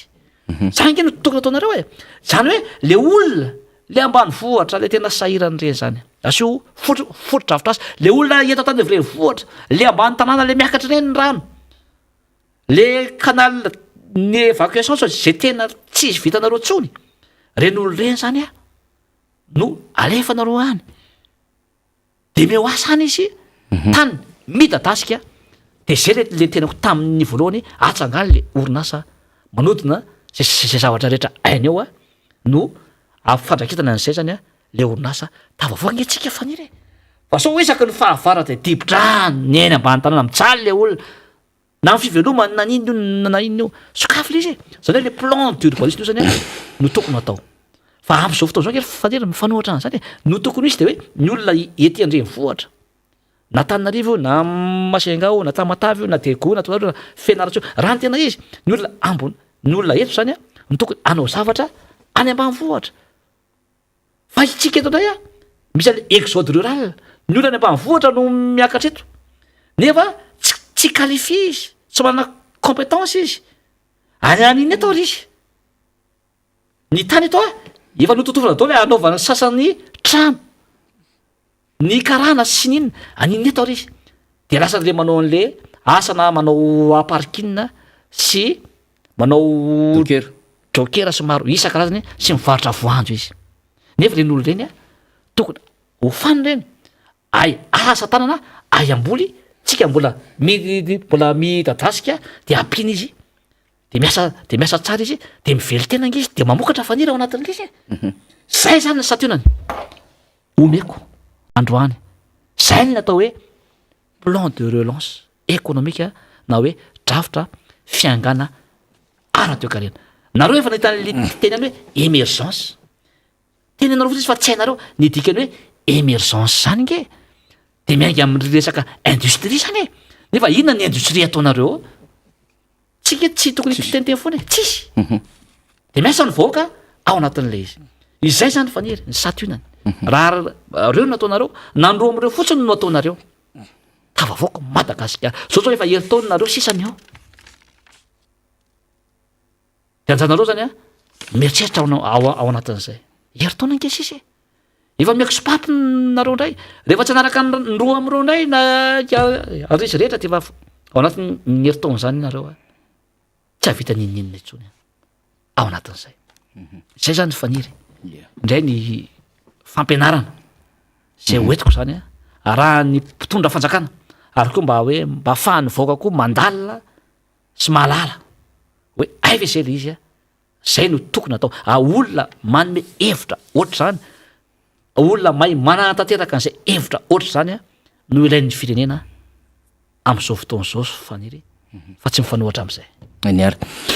tamin'ny sivora sy valo amby telopolo minitra tsika no nanomboka député Todsoa katroka tsara mihitsy amin'ny folo ora sy fito amby telo zao zany hoe aka valo amby telopolo minitra de amaraparany ianao satria ny adidy amanandraikitra hiatsoroa anao koa mazana be mihitsy amin'ny mampampianatra mpikaroka anao mpikaroka mpampianatra masolom-bava-mbahoaka anao olon'ny fiarahamonina ihany koa betsaka ireo fiaonana samihafa zay tanterahany député Todsoa moa zany de vonjovonjena ihany koa ny fotoana faly be fa tsy de nahazo an'izay adiny ray niaraka tamin'ny député Todsoa zay ny amarana anazy angambany de ny hoe fisaorana ho an'ireo mpiaino sy mpijerantsika manerana izao tontolo zao député Todsoa ia dia misaorantsika naharitra n'izay fanazavana zay natao amin'ny mpitiavany reny ary natao ho an'ny vahoaka malagasy manontolo na ny mpitondra izy na ny vahoaka satria ny ilain'ny firenena zao dia ny hevitra zay anatsara ny fiainany no ilainy ary mba ho hitany tonga de mivaingana ny zavatra atao am'izao fotoana zao raha reny no raha ny mpitondra dia tsy ohatry zao ny fiainanareo vahoaka malagasy ny fiainatsika ary mino sy manantena fa raha retsaran'ny fanamasina ny mpitondra dia anaraka zay tenitsika zay rehefa tsy anaraka moa izy de mbola mijoreto fofontsika miaro ny etetanareo izay ary miaro ny vahoaka malagasy ary tsy mitsahatra mijoratra any mao an'izay fitiava-tanindrazana zay ary eto dia tiako amarana anazy dia ny eto amin'ny miara-manonja dia ny mpanetana rehetra ny solom-bavombaomboaka rehetra ny invité rehetra zany de mametoky atsika fa mbola mitoetrany ny miara-manonja satria misy feo any zay alefa ao anatin'izy mety foana ty miara-manonja ty izao ary ny sehatra zay hoe ny solom-bavomboaka rehetra zany de mifandimby eto daholy ao anatin'izay ny invité atsika koa zay hoe misy olo anatin'ny fiarahamonina any maneho ny hevitra ary mpamakafaka politika atsika koa de isaorana manokana izy roa lahy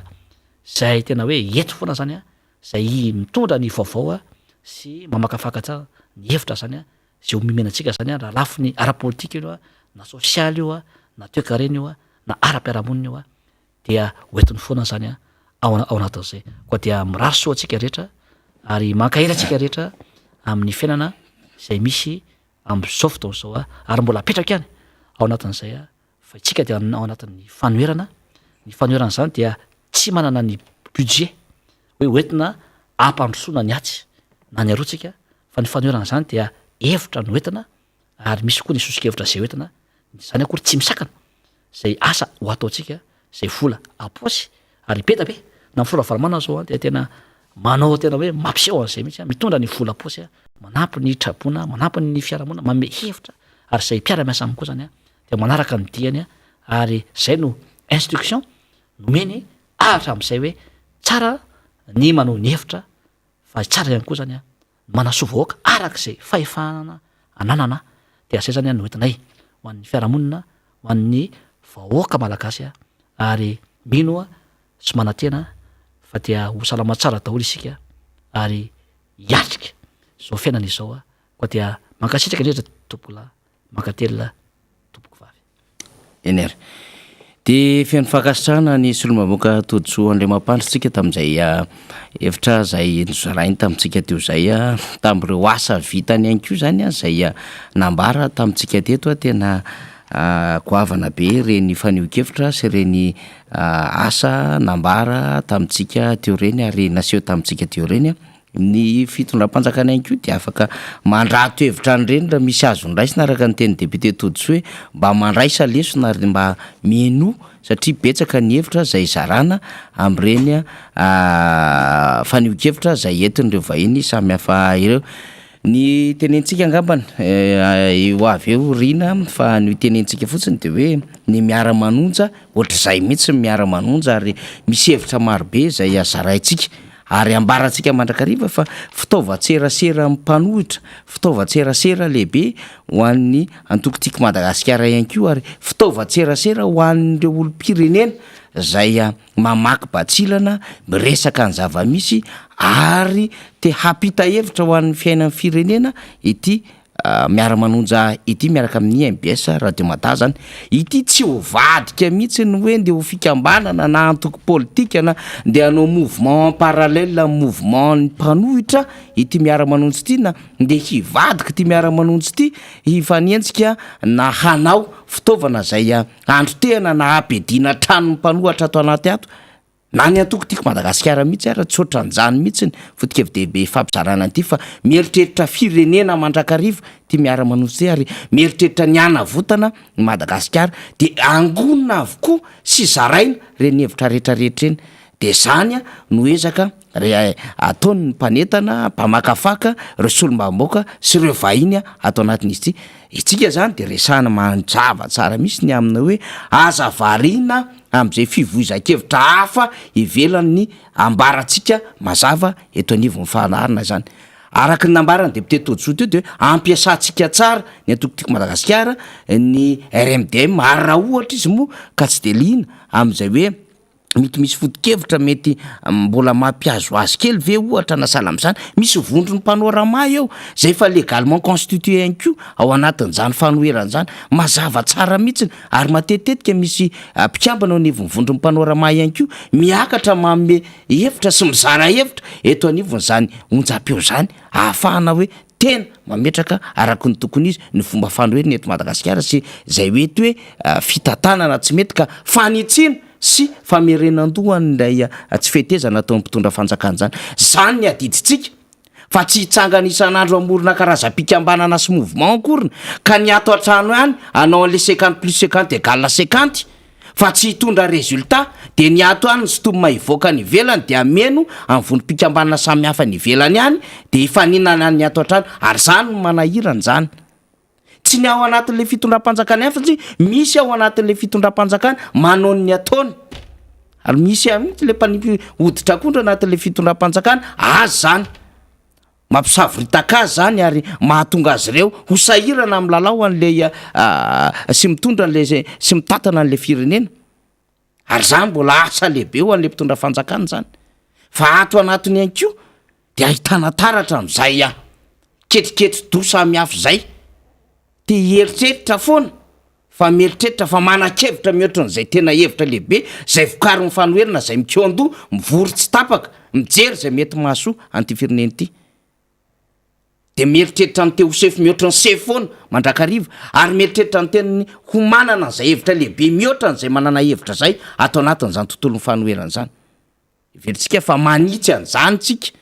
tsy olana ny tenenana an'izany ahafahantsika tena mahazo vokatra tsara mihitsiny satria izao zavatra zao no tonga am'izao toerana zao de hoy sika hoe nisy andraikitra sy anjara lehibe an'izany miara-manonja zany misy andraikitra sy anjara lehibe nentin'izany RMDM zany nentin'izany antokotiko Madagasikara zany nijoroana teo amin'ny fanoherana ka afaka namany lelan'ireo vahoaka malagasy nanainga ny tongotr'ireo vahoaka malagasy hiteny ny zavatra tsy mety eto anivon'ny firenena. Zany mbola hijoroantsika rina ary zany mahatonga antsika hoe tsy resaka intérêt politique andrakotona rabe tsy resaka filalovana zay mety ho vedetisme na sala am'izany tsy zany mihitsiny zavatra rehetretsika fa fandaminana kapeny ny ahafahana maka an'izay objectif zay ny amin'ny hoe inona moa ny andraikitry ny antoko politika inona moa ny voalaza ao anatin' zany tena hoe loi an'ny parti politique zany de hoe mitaiza vahoaka ary mandinika no afy sy ny fiainan'ny firenena amin'ny akapobeny de zay no ijoroantsika riny ary zay no mbola irarintsika avoay le statut de l'opposition ahafahantsika tena miasa ary raha tena voky zany mbola tsara noho izao ary mbola ngeza noho izao ny vitantsika eto anevon'ny firenena fa zao terimola lalana de miezaka miasa ao anatin'le izy tsika fa tsika mindrina fa reo vahoaka reo mpiaino atsika reo ary reo mpanaradia amin'ny mpanohatra matoy izy samy teny mijoro am'izao fotoana zao de zao nisy ezaka sy asa lehibe zay nijorono ny antoko-mpanohatra zany ary lehibe am'zany de ny président Marc Ravalomanana zay mitarika ny fanoherina eto Madagasikara sady lehibe ny RMDM lehibe ny antoko-tiky Madagasikara Rinarabe Manantsara iaka zany tenin'ny fanira zafy manatany zany moa tsy maintsy resahana izy mba ampazava tsara amintsika rehetra mihitsy zany ny amin'ny fandehan'ny raharaha ny tiana ambara fotsiny de izao ny amin'ny hoe ny tsirairay indrindrandrindra ny mpanao politika dia samy manana ny ambition politika any izy any anaty antoko politika any any izy dia misy ny fitsipika any anatin'ireny antoko misy ny tsirairay ireny mazava zay fa ny tena zava-dehibe na inona zavatra mitranga de ny hoe ny vahoaka malagasy tompoko no andrianina ny vahoaka malagasy no loloavina tapondoha ka rehefa mitarainy ireo vahoaka ireo rehefa tsy manan-koaniny ireo vahoaka ireo rehefa atao hoe hiaran'ny antsojay etsero zany vahoaka malagasy zany dia tsy tokony hojerena fotsiny am'izao fa tonga amin'le fiteny teo hoe reo no tsy maintsy andriana tsy maintsy jerena zany ny olana ny amana ny olana hoe tsy maintsy jerena aloha ny olana de rehefa hita ny olana de inona ny vahaolana mifanandrify am'izay fa tsy sanatria hoe ao anatin'ilay fahasahiranam-bahoaka no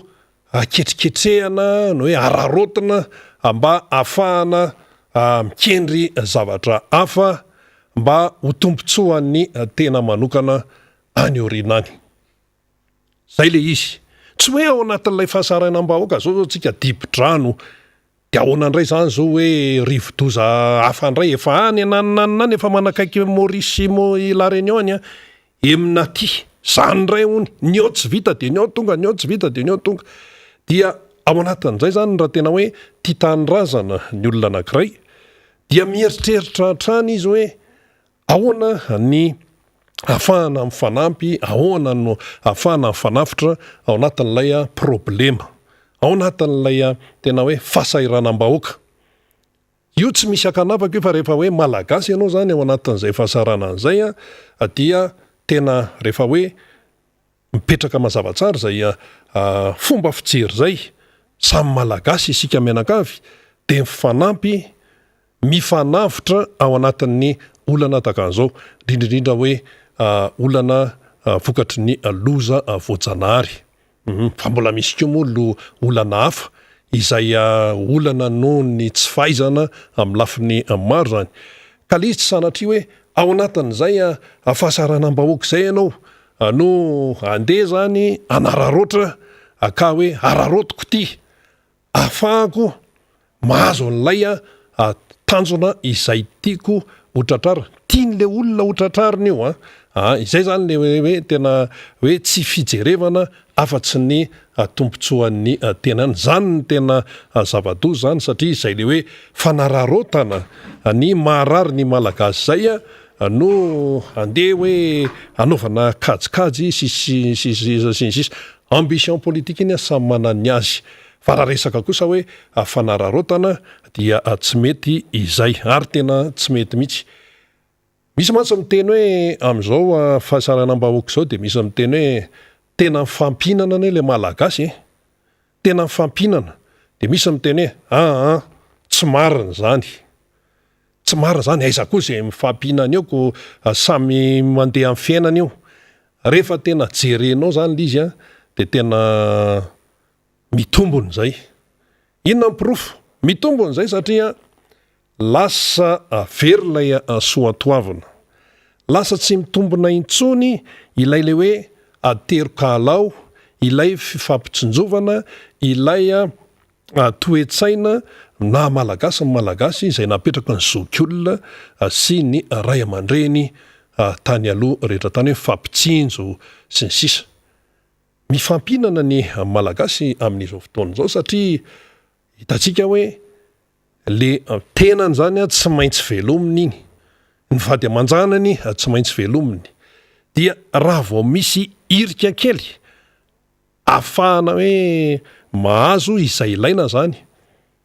na ara-dalàna io na tsy ara-dalàna io na inona io na inona dia idirana satria manaikitra loatra ny fahantrana. Fa iza moa mampiakatra ny vidin'ny PPN zany zao, raha hoe aty amin'ny samy aty anivo amin'ny fiarahamonina sika malagasy any io, fa aty ambony aty zany lay tompon'andraikitra aty amin'ny faratapiny dia miteny fotsiny hoe ataovy an'izao io vidiny zavatra io, ataovy an'izao io sy ny sisa, fa le tena realite any amin'ny isa-tokantrano tsy arak'izay. De le samy mpiarahamonina, lay samy mpiarabelona no fanambaka. Ary tena misy mihitsy zay fanambakana zay, ary zay le tena mampalailo satria ny manana moa zany manana ihany, izy tsy miaina an'le fahantrana ka inona moa no mampivadika totoa azy amin'izany ka izy tsy miaina an'le izy. Mivoaka izy de milamina, mody izy de milamina, fa ato amin'ilay maronisa zay efa nitenentsika teo hoe ilay klasy moyenne eto Madagasikara efa foana fa ny manana, ny manan-karena dia ny mantra, izay misy ny manan-karena vitsy anisa ary mantra maronisa, tsy ohatsony le klasy moyenne zany. Dia ato amin'reto le maronisa, ato amin'le 700 reto no mifanambaka amin'izao fotoana izao. Ary tena misy zany eny anivon'ny fiarahamonina rehetrarehetra eny, tena misy zay hoe fifanambakana amin'ny endriny maro izay, zany hoe lasa lay samy malagasy zany no ohatrany hoe mahery loatra le fitenenana hoe mifampihinana, fa tena hoe ity mamely any ato, ity mamely any ato, de raha vao misy irika de tonga de fa idirana sy ny sisa de ny dikan'izay tsy mivoatra mihitsy zany ilay fari-piainana, fa ny ato manao ny ataony ilay maronisa ihany koa nefa dia mandeha amin'ny fanambakana io any. De aiza zany lay toy an'ilay fiainan'ilay malagasy.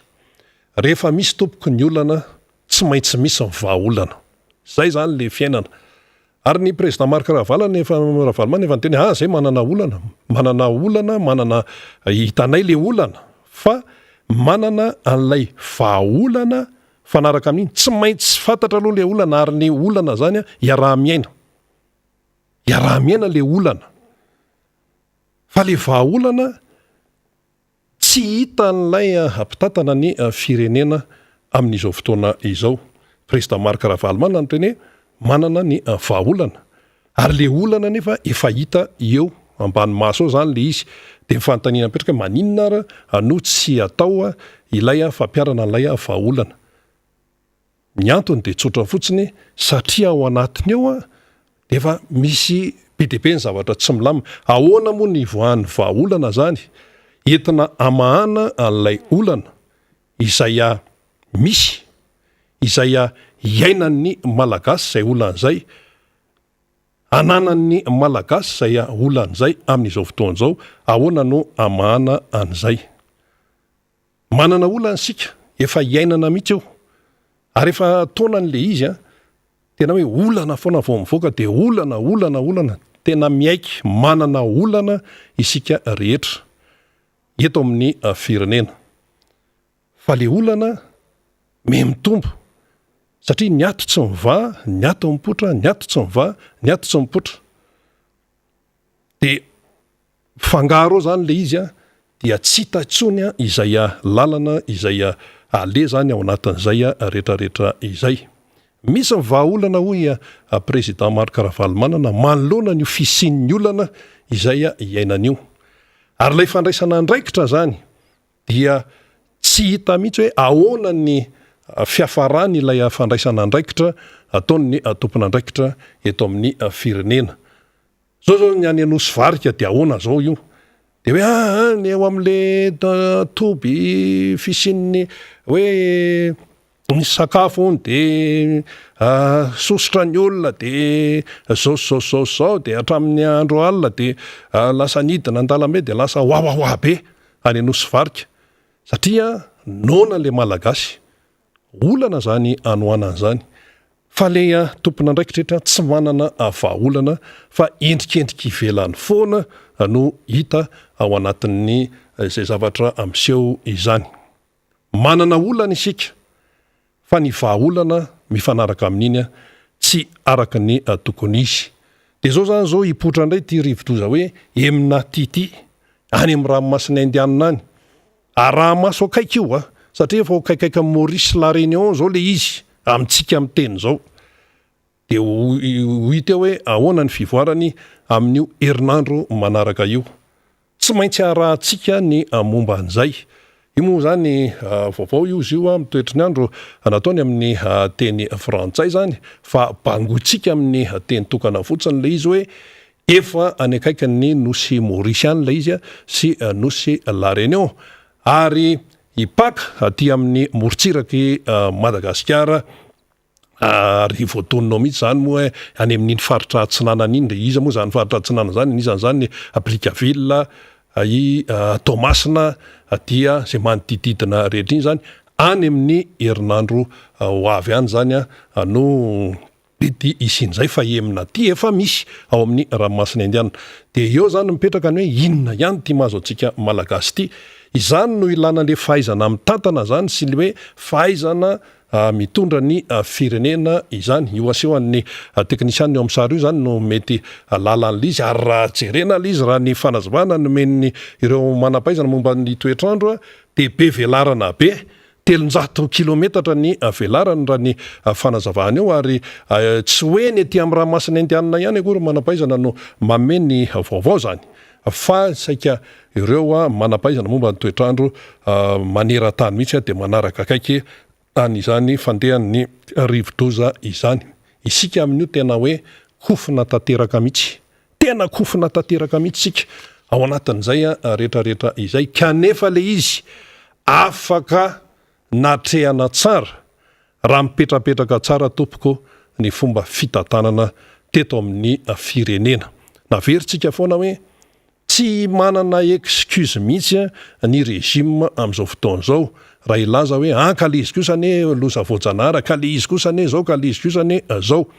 Ry zareo daholy ny eo amin'ny seha-pitantanana saika hoe iray manontolo mihitsy na ny mpanatanteraka na ny any amin'ny mpanao lalàna any zareo no majorité no maronisa any amin'ny ratsamangaiky amin'ny androm-panjakana dia ity régime ity zany no ao. Tsy hoe resaka teteza mitany am'izao ka hoe misy mouvance zao hoe misy mouvance zao ka aiza moa ny fomba iasana am'izany misy mouvance zafy misy mouvance Ravalomanina misy mouvance Ratsiraka misy mouvance Andry Rajoelina tamin'ny andron'ny teteza mity io de ahoana moa no ahafahana tena miroso amin'ny tena hoe fampandrosoana eno zany feo zany zany antsoina hoe excuse tam'izany fa ny am'izao fotoana zao excuse ahoana hoe fialatsiny ahoana no ahafahana milaza ny hoe tsy fahombiazana eto amin'ny firenena nefa ry zareo daholy no mameno ny fitantanana sy ny fibaikona sy ny fanapahan-kevitra eo amin'izay le hoe fitantanana ny raharaham-pirenena izay. Manana olana isika eto amin'ny firenena miaina an'izany daholy ny rehetra fa président Marc Ravalomanina miteny raha manana olana dia manana vahaolana fa rehefa tsy misy ny vahaolana tompoko ohatran'ny olombelona hoe efa tena raha marary izy tsisy tsony ny vahaolana de inona ny dikan'izay fahafatesana no dikan'izay rehefa tsisy tsony ny vahaolana. De itsika ve eto Madagasikara sahiteny hoe tsy misy tsony ny vahaolana eto amin'ity fireneny ity tsy marina zany. Misy ny vahaolana fa tsy atao izay marina. Misy ny vahaolana fa tsy atao amin'izay tena tokony iantefany. Io moa le samy manana ny fomba fijeriny hoe ny sasany zao miteny hoe ny vahaolana eto amin'ny firenena de izao ohatra hoe teleferika tsy maintsy atao io. Eny ary zay zany ny vahaolana araky ny raisonnement ataony zay manao azy any misy teknisianina amin'io amin'io resaka téléphérique hoe zao manamaivana ny fifamoivozana fitohanany fifamoivozana sisy zay teneniny eo fa ny zava-misy ihany koa anefa atao milaza mazava hoe tena resaka lalana resaka tsy any aloha no izy fa aty amin'ny resaka fanamainana fifamoivozana amin'ny resaka hoe resaka lalana fandraika amin'izay lalana izay ny fanazavana ny lalana resaka éclairage public sy ny sisa zany no tena mamaika ka lesa le mamaika samy hafa ny fomba fijery ao anatin'izay rehetrarehetra izay dia zao no tena marina de mbola alefan'Andriamanitra koa moa le rivodozy tsisy farany tonga foana ny eo lasa de tonga ny eo lasa eritrereto tsara ny le rivodozy herinandro eo foana zay nanomboka teo amin'ny anahy mbola vao de manisa zay de tapitry anahy de herinandro taoriana iny batsy tany de tsy hita fa levina tany A B C D de tonga koa idoma koa ny anarany hoe doma fa tena tsy doma mihitsy aloha izy fa tena nitondra orana be tany amin'ny faritra doma koa ny Canal de Mozambique ndray koa de tonga ndray ty ho tonga paperitra io aloha tsy mivilivily cyclone ty amin'ny vao kitikitika zany mahalany reo ry Seychelles sy Comores reo no vao kitikitika ny resaka cyclone Maurice la Réunion foana aloha no mitaty voalohany Antananarivo de mandeha de Madagasikara dia rehefa avy eto Madagasikara izy dia mitsidika kely any amin'iny morontsiraka atsinanany Mozambique iny rehefa mahazo Canal de Mozambique zany zay foana ny fandehan'ny cyclone Madagasikara matetika ao foana Australie moa ary alavitra be ary tsy diratsika any momban'izay fa ny tamity tena hoe access de zany ve re olona de mbola tsy hahatonga saina ihany ve izany hoe rivodoza mifanesisesy zany satria isika zany efa tratran'ilay olana vokatry ny tsy faiza mitantana de izy Andriamanitra hoe alao mbola ho apiko ndray ahitana ny tena fahaizanareo satria ny eto amintsika mantsy ohatra be amby zay manao rainy dedak'izay milaza azy hoe mahay an'izao tena tsisy ohatranay tsisy ohatran'izao tao anatin'ny 80 taona zao de io fa nalefan'Andriamanitra ny rivodoza aksesy de ho hita eo raha ny fahaizanao hita eo fa le izy de ny vahoaka malagasy no miara-mizaka an'ilay fahavoazana fa raha hoe mipetrapetraka araka ny tokony ho izy tompoko ny resaka hoe ny fitantanana natao mangarahara tsara natao tsara ny hoe zao ny lara-pahamehana ho an'ny firenena malagasy sy ny vahoaka malagasy tao anatin'izay telo taona zay petrapetraka tsara mihitsy ny karakaraina tsara ny tontolo ambanivohitra ny fotodrafitrasa tsy be resaka be zany fa tonga de miasa tsy asiana zany akamakamy zany ka na efa hoe olona tsy tokony andraikitra na hoe département anankiray de mbola hiafiny eo ihany raha ohatra ka nandeha tsara ny tonga de fandraisana andraikitra raha misy mibliolio ao anatiny ao de tonga de solonana ohatran'izany tsy ohatran'izao ny zavatra mitranga ny vahoaka malagasy tsy adala ka tsy hafantatra hoe tena nandeharaka ny tokony izy tokoa ty raha mandeharaka ny tokony izy ve de isy ny fimenomenomana raha mandeharaka ny tokony izy ve de misy ny atsikira fa matoa zany miseho amin'izao fotoana zao dia mandeha tsy araka ny tokony ho izy ny raharaha ka dia io izy io ataon'Andriamanitra rivodoza dia mila efa nyteneny namana zay mifandimby teto hoe tena mila manetry tena aloha de mila miaiky aloha tena misy tsy mety ity raharaha ty ny aty amin'ny fanoerana manolotra sosikevitra hoe zao efa betsaka izay sosikevitra efa betsaka izay vaolan'izay fa tsisy mino fa ry zareo mpitondra indray miady trano tsy hidiratsika raha ny tenanay manokana aloha tsy hiditra hoe andany andro am'izay hoe ianona onona ninona zao fa ny résultat fotsiny aloha zao nijerena hoe tena mandady mihitsy tena fadiranovana ilay vahoaka malagasy noho ny tena hoe isanjatony betsaka misy ny avy amin'ny olom-pirenena no mahatonga azy antra misy zany tsy laviny zany tena tsy laviny zany misy zany fa ny tena mahatonga ny firenena amin'ny ankapobeny mahantra dia noho ny tsy fahaizana eo amin'izay tompona andraikitra isan'isany amin'izay mitantana ny firenena noho ny tsy fiomanana tsy mahay miantisipe ny zavatra izay hitranga. Ny fitantanana firenena ny tompoko tsy vitan'ny hoe kitaitaitra fotsiny fa raha nijerena hatrany amin'ny 2009 ane ty raharaha ty dia tsy gaga mihitsy ny mpandinika fiarahamonina raha izao ny zavatra mahazo amin'ny Madagasikara aty amin'ny 2022 satria tamin'ny 2009 ireny zavatra kitaitaitra tapitapika dia zao dia reny mipotra ny 2009 aty amin'ny 2022 izao no vokany zany mifandraindray daholo zany re zavatra eny ary tsy misy zavatra mandeha ho azy ao anatin'ny ilay izy. Ny firenena afrikanina tsy mandeha hatrany izy io zany zao misy an'ilay fivoriany ny vondrona afrikanina sy ny vondrona eropeanina ny tondrozotra mivoaka ao izay mifarana an'io izay fivoriana izay any a Bruxelles dia tondrozotra akapobeny no mivoaka ao fa zay maharaka tompoko maharaka zay tsy maharaka dia any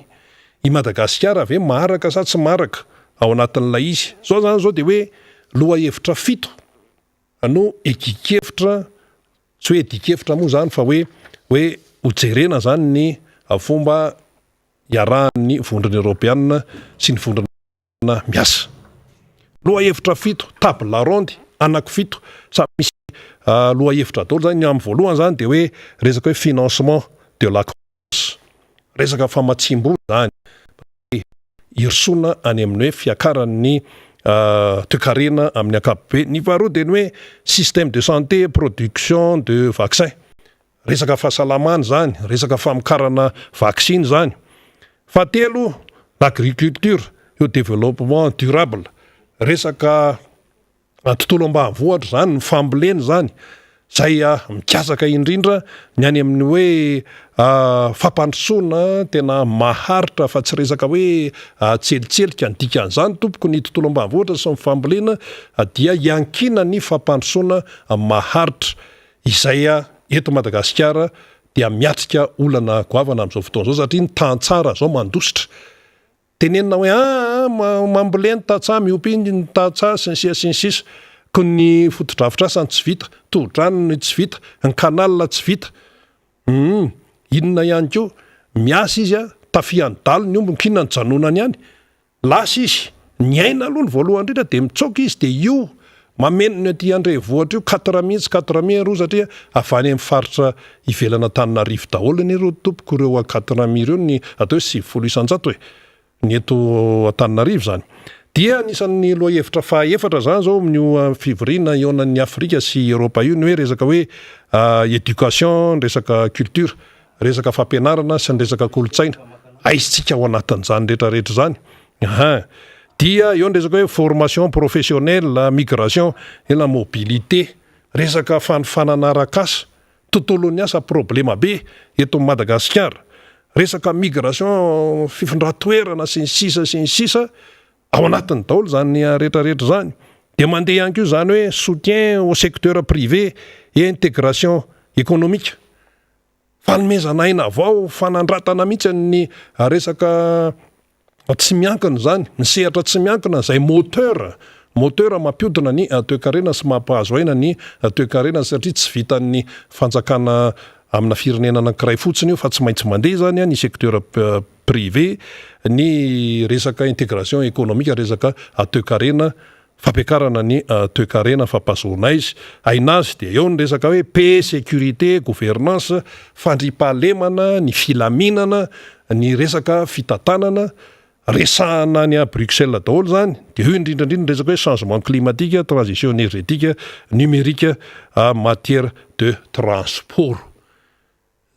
Tena hoe mahakasika ny Madagasikara ny sujet resahana ny Bruxelles any. Fa zao ny olona zany mametraka an'izay misy firenena afrikanina be dia be ao, Madagasikara anisany. Fa aiza le vovokaitsika amin'izay rehetrarehetra zay raha to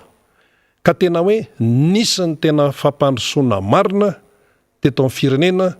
tao anatiny izay atao itsika hoe 2018-2019 hatramin'ny 2022 zay. Tsy hoe vaovao amintsika ireo ny tenenindreo, tsy vaovao ireo fa raha zay ny zava-misy de ataontsika hoe fanamafisana fotsiny no natao am'izao fotoana zao fanamafisana fotsiny raha hoe tena efa nandeha araka ny amin'ny atsipria fa zao ny tsika ohatrany hoe départ zéro fa ngazany Rwanda zany anga iandrenao ao zany tsy miandrenao zany raha ty Afrika izy efa lasa be fa ny sujet zay resahana amin'io fivorian'ny Union Européenne sy ny vondrona afrikana io de raha ihany le nitononiko teo anankifito reo ny sujet zay resahana fa misy ny firenena afrikana maharaka tompoko fa misy no tena hoe tsy maraka an'izay raharaha izay mivondrana Européenne miteny izy hoe reto dia anjaran'ny firenena afrikana zany no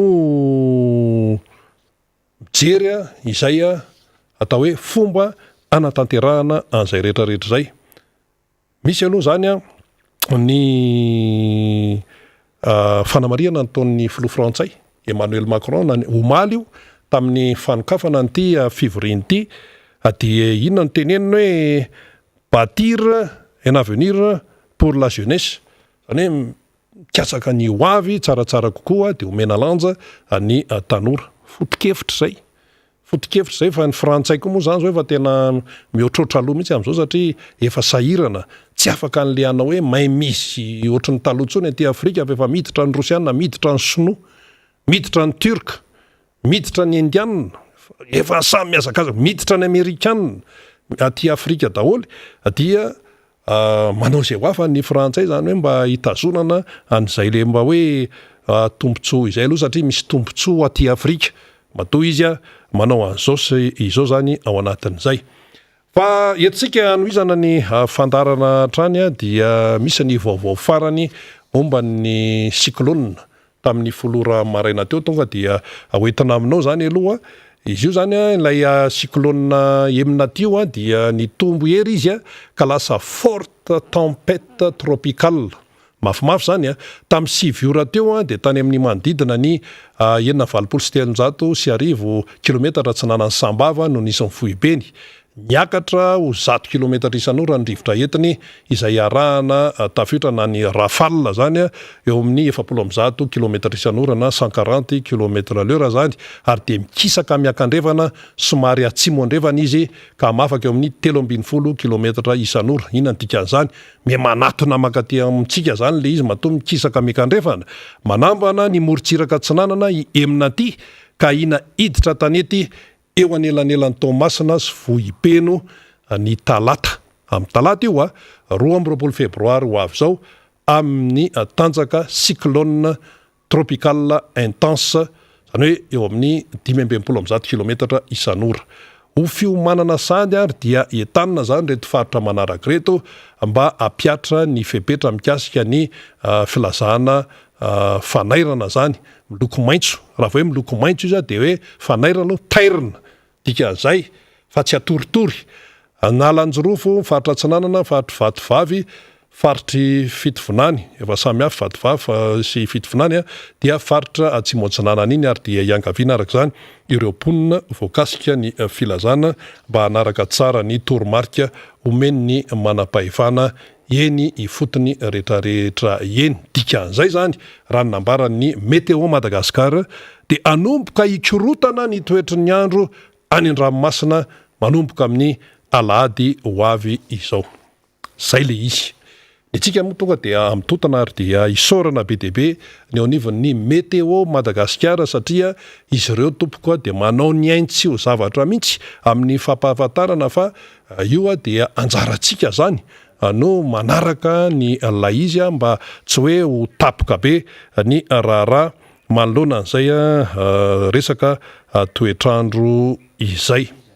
ny nambarantsika teo zany de ty resaka hoe Afrika sy Europa ity dia zay ny tsara ho fantatsika hoe isika eto Madagasikara taraiky ny olona lasa ny fivoriana atao loha hevitra maromaro zay tsy misy vaovao amintsika lizy afa ny firenena afrikanina hafa efa tena hoe manamafy sisa no ataondry zareo am'ireo loha hevitra misy anankifito reo fa isika dia mbola tena sahirana ao anatin'le izy satria maninona mbola mandamina ny ady an-trano ao anatin'ny samy-mpitondra ao ilamina sa tsy ilamina alao aloha zany ho any ilamina sa tsy ilamina ho hitantsika eo ny vahoaka malagasy ato mesahirana hatrany de mipotra amin'izay ary lay fitenenana namana faniry manao hoe tokony mahatsiary tena metra-pialana ny mpitondra ny gouvernemanta moa no tena voatontonateur ary namafisan'ny RMDM zay tamin'le omaly fa tsy ny RMDM ihany ane no miteny an'izany amin'izao fa ny eny rehetrarehetra eny no miteny daholo izy rehefa tsy ho lasa raha nga izy tia maninona raha mametra-pialana dia izay ny avy any amin'ny faritra zao niakatra teto amin'ny miara-manonja teto omaly teto amin'ity seza akaiko ity mipetrahan'lay zareo avy any Toliara de teny hoe rehefa tsy ho vita izy maninona raha mametra-pialana satria nareo tena hoe mifanjevo ary le izy tsy afenina tsony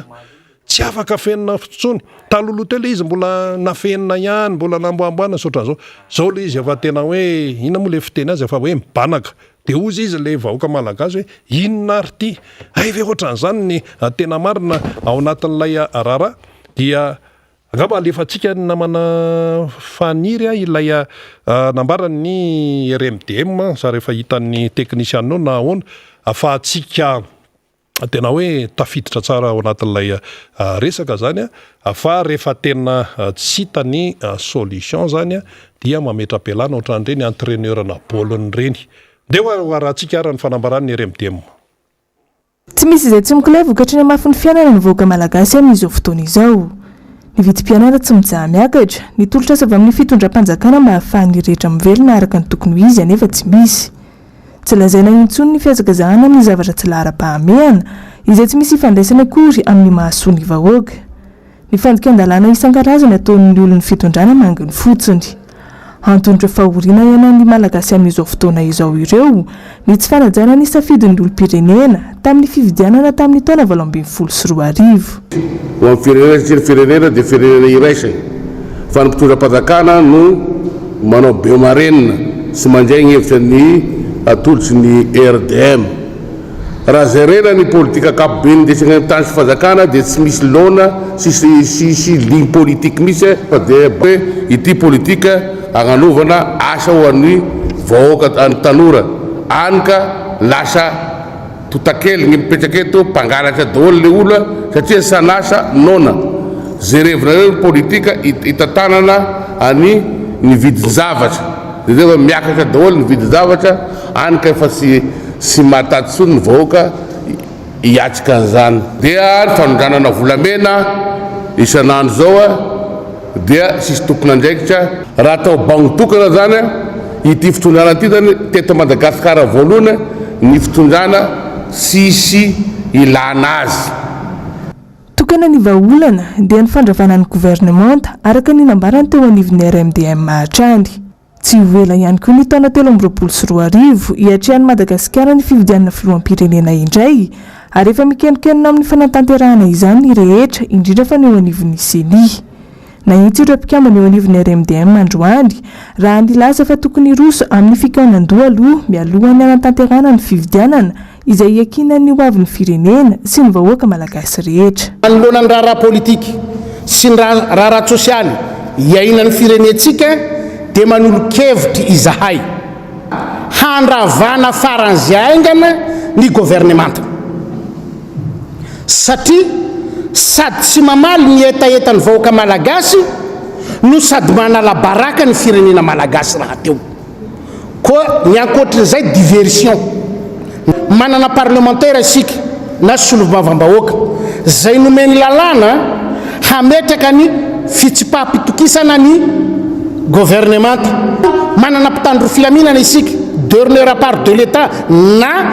andro iankinany farany ny firenetsika ny antso ny rehetra izahay araka ny tenen'ny filohan'ny RMDM mba hanaovana fikaonan-doha mialohan'ny fifidiana hanarenana ny firenena fa latsaka katerena tanteraka ny firenetsika ankehitriny ny fifidanana hoy izy dia tsy misy atao fa alohan'izany fifidanana zany tsy misy fikaonan-doha andinina ny zavatra rehetra andinina ny problème ny CENI, ny vice président ny CENI dia milaza hoe fa nilalagna hoe sy ahafahany manao any refonte électorale zay rena zany ny andinina nio HCC io ahoana ny fipetraky io HCC io fa raha sy voadinika daholo zany dia sy anjary zany dany élection 2023 reto zany tena imbonana tia sy maintsy ny vahoaka malagasy ny kondoa hitadavana ny vahaolana indesana dany firenena zany. Zay ny fanazavana ny teo anivy ny roto be mipanotra ho an'ny demokrasia eto Madagasikara na ny RMDM mila miala farak'izay aingana ny gouvernemanta. Loha tsy hazavaina tsara l izy raha ohatra hoe ministra vitsivitsy na maromaro dia remaniement zay raha hoe fanamboarana fa ity tsy zany fa hoe ny gouvernemanta iray manontolo mihitsy zany hoe voakitika hatrany amin'ny prime ministre zany ilay resaka. Zay no nambarany RMDM teo. Raha ohatra hoe misy tsy misy ny fiovana tokony mbola ho avy eto direct eto amin'ny miara-manonja ny pasteur Edouard Tsaramefa na metoromarika eo ny namana ao ambadika eo tonga izy dia oraisika zay tsika manazava misimisy kokoa an'izay. Fa ny anisan'ny zava-dehibe no teneny teo ihany koa le hoe fikaonandoam-pirenena aloha mila miresaka aloha satria araka nambarantsika tany amin'ny voalohany dia ny hoe ny vahoaka malagasy no loloavina tapony loha. Le aretina tsy hoe aretina kely amin'izao fotoana izao fefa aretim-be tena aretim-be tena enjana be le izy.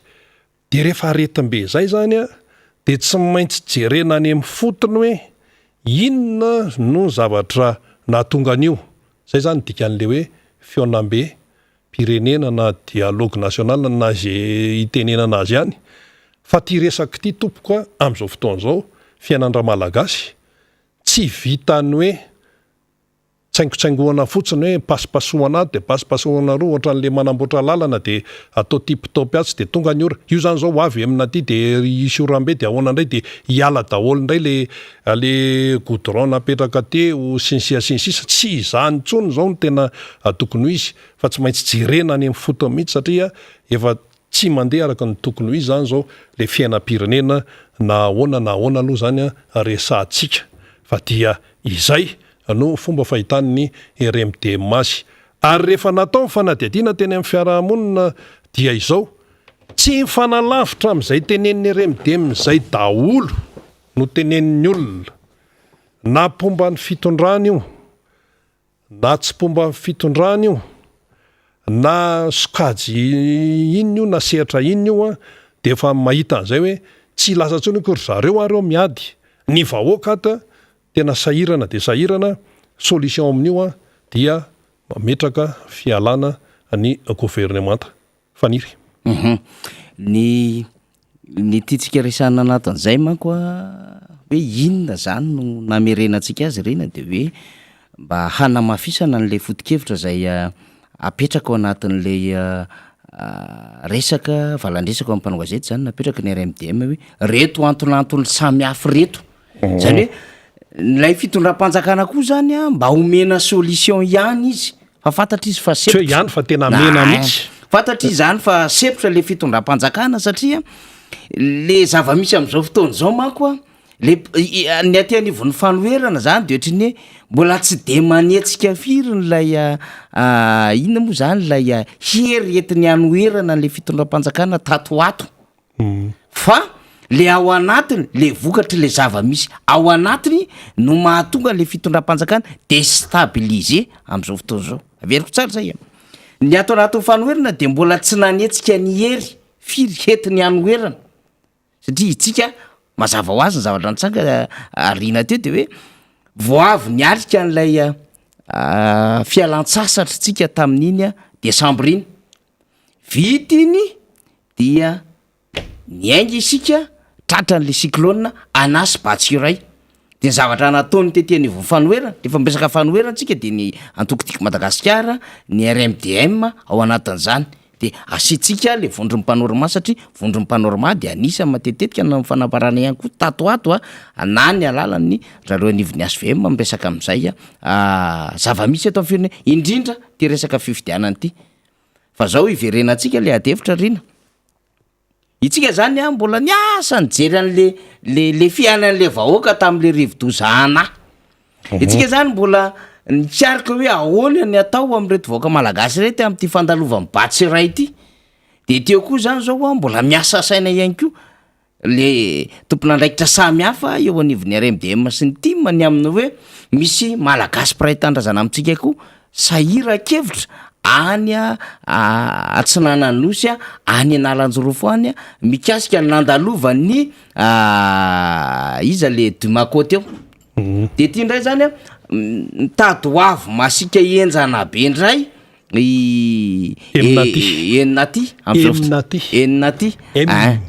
Eminaty ka mbola varina concentré tamin'ny fanampiana le pirain-tandrazantsika ny Madagasikara sy ny RMDM ka manahirana le rara nefa itsika ao anatin'ilay hoe miasa manao terrain mitsinjo an'le vahoaka malagasy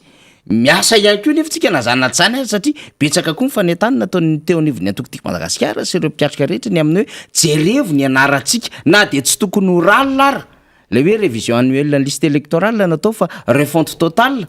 de nisy ihany koa mobilisation sensibilisation natao ny amin'ny anamarina ny anarany mpifidy ny anivony lisy mpifidiana tsika zany ty mikofokofoka makany am'le vahoaka mitondra an'le tsirambony tanana manetana an'le vahoaka ato anatin'le fitondram-panjakana mikorofodrofoka ao izy menakavy miady atrano ao mifamely anaty ao a mifamango amby ao izy mifitenena zay a any antsinanany zany famango amby zany famaly tontolo zany a miady fombo miady mbola fiteny daholo zany hoe tena manao zay tena hoe fifamelezana li zany mbola hoe tsy hoe mbola famely famaky vava tsy otra zay fa lay fomba anovany lecture azy ety velany zay resantsika zay mihitsy hoe reny a solombavamboaka miady amina exécutif ny exécutif manana olana lehibe amina scandale na dossier ary io tokoa no manahirana satria neniotsika le izy rina le enregistrement samy hafa satria misy karazany vitsivitsy moa zany le enregistrement zany tao anatin'le raharaha zay nahavoasaringitra amin'nisy ny fitsarana teo aloha zay tiana manamarika fa mivory ny SMM androany syndicat mitsara eto Madagasikara ry zareo moa de nanisy pression misy ny am'le hoe aoka tena mba apetraka tokony izy niasa ny fitsarana eto Madagasikara zany mba tsy itranganjavatra ohatran'ireny ary tena mba hanomezany vaoaka fatokisana zany fitsarana zany de nanao antso avo amin'ny mpanao politika nanao antso ho an'ny CSM ny SMM de ny antso fivoriana zany am'ty androany ty de hitatsika eo ny toy an'ny fivoriana zany fa ino ataontsika fonteny iny fa io tsika hoe le mahakasika lay minitry ny fitsarana zany satria misy feo vitsivitsy lay raharaha am'izao fotoana zao de itsika tsy afaka ny andefan'li satria raha le feo entsika faraparneo ndray koa de somary manahirana ihany amina tontolo ny aina manjery le izy rina ary tsy de mahazatra antsika raha teo koa mandefan'zany ny antony misy etika sy déontologie fa eo ihany koa le resaka secret d'enquête zany de efa misokatra amin'ny fanadihadiana de aleo andeha am'izay le izy fa ny forma foana ny hitondrantsika ny adevitra ndraindray rehefa mitentsika na de efa mivoaka le izy eny amin'ny tontolo ny sehatra samy hafa eny zany de eo le tiatsika tenenina hoe isan'andro zany mahita karazan-javatra miseho akoatrin'le hoe tafavoaka ny volamena satria taloha farantaona iny tafavoaka ny volamena iny tafarantaona mihitsy iny le volamena 720 kilao de nisy zavatra marobe nanaraka ny volamena iny de ohatran'izany zao scandale zao de ohatran'izany ny solombavamboaka tezitra hoe ataona exécutif na tompon'andraikitra manana andraikitra eo anivona départemental ministérial de ohatran'izany koa ohatra misy solombavamboaka zay manaitra rano ao anatin'ilay fitondrana ohatra zany koa anisany mampidestabiliser manakorotana an'le endriky le fitondrana satria izy eo ihany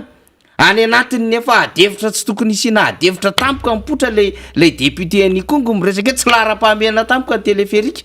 nefa any anatin'ny adevitra téléférique izy tsy miteny tsy maneho hevitra izy tsy ino moa zany le mandeha le ratification tsisy faneho-kevitra hoe tsy mety aminay io mandeha le fivoriny arianivo mmpanolotsaina ny tanàna nisy olombamboaka timma ny mpanolotsaina ny tanàna timma miasa mafy miasa saina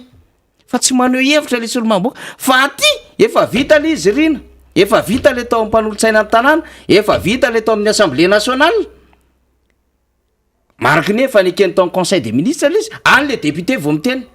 taitra ihany rehetra hoe inona tokoa ary ty ary le trangan-javatra ohatran'ireny mitarika fanakorotanana anaty ao anatin'lay fiainan'le fitondram-panjakana amin'ny akapobeny satria tena hevitra izy ndray aloha zany amina appartenance politique hoe tsy hoe niala tato amin'ny antoko izy de nakany be zay le tena hoe mandahy impératif zay fa le hevitra zany no micontreny ho an'le tato anatin'le antoko de midestabiliser le hevitry le antoko zany midestabiliser le fitondram-panjakana zany rehetrarehetra zany de zany nefa lasa misy lanjany lehibe am'le fiainan'le fitondram-panjakana mihitsy satria izy no miteny amin'ny orina le vice président ny assemblée nationale amin'ny fianaratsoa enjana be nge le andraikitra raisiny de ato nefa le ministre ny fitsarana koa manana problema lehibe mihitsiny ary le teny le ministre ny fitsarana tena tsy azo atao tsinitsinina mihitsy le hoe mbola misy fikasana hanondrana rotaonina na volamena zany zao tena adevitra mendrika osokafana zany hoe fa ahoana fa firy-taonina zany nefa nandeha de io fikasana moka rotaona io rovina io de le solombavam-boaka anankiray ato Antananarivo ndray miteny an'le hoe zany solombavam-boaka mahantra indrindra ianona zany ny mpamokamoka dossier eto mipetra tsara ianona sy ny sisa ohatran'zany le endry java misy am'izao fotoana zao akoatran'le hoe tokony andeha ho ny raharaha zao isan'andro le ministry ny anina tsy hita misy tamina trangan-javatra ohatran'izao ary mbola tsy hita koa izy rehefa tapaka ny lalina tany ny lalam-pirenena faharoa satria andraikiny zany misy ministera embolana tsisy ministra efa niainana teto mihitsy zany fa intérim de mbola miampy indray de mbola miampy izy zao de zay le antony mahatonga atsika miteny manao hoe misy commune mbola tsisy be ny tanàna be ny tanàna nefa fifidianana tokony tanterahana so de efa tapitra le réforme tsy tokony atao tsy lasa le réforme de eo angeny ny antony mahatonga am'izay satria mbola ho avy eo mora ohatra ka tsisy mifivana fa tratran'ny embouteillage any amin'ny lalana iny izy de raha tsy vita androany fa mihintsika fa mbola ho avy eo pasteur Edouard Tsarami zany zay nge le antony mahatonga le hoe very fanambola velona le vahoaka miampy an'le fahantrany le vahoaka malagasy sy le olana ara-sosialy de ty sary alefantsika ty rina sombony sary Tanosy Varika Omaly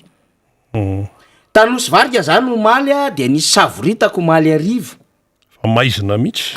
satria zao nisy communication be zay koa nge le manahirana n'le fitondram-panjakany tena manahirana satria zao manao communication be mihitsy ry zareo miainga ny camion 10 ary miainga ny sambo nitondra an'le fanampiana ary miainga ny lakana mitondra fanampiana andalo amin'ny mpangalana miala amin'ny manoro Tanosy Varika ampy amin'ny vahoaka rehetrarehetra any ny fanampiana zay izy tonga le izy ny olona miandry ny olona efa ramaka ka ozy ny olona hoe aizy zany efa ramaka efa sahirana efa miandry satria potika le fiainan'le vahoaka any ambany volo tamin'ny fandalovany'lay ranobe naterak'ilay rivodoza zany dina zavatra nitranga riny teo ampiandrasana no naheno karazana tsao samihafa andao ataotsika an'izay satria zay foana moa le fomba fiten'ny fanjakana hoe tsao zany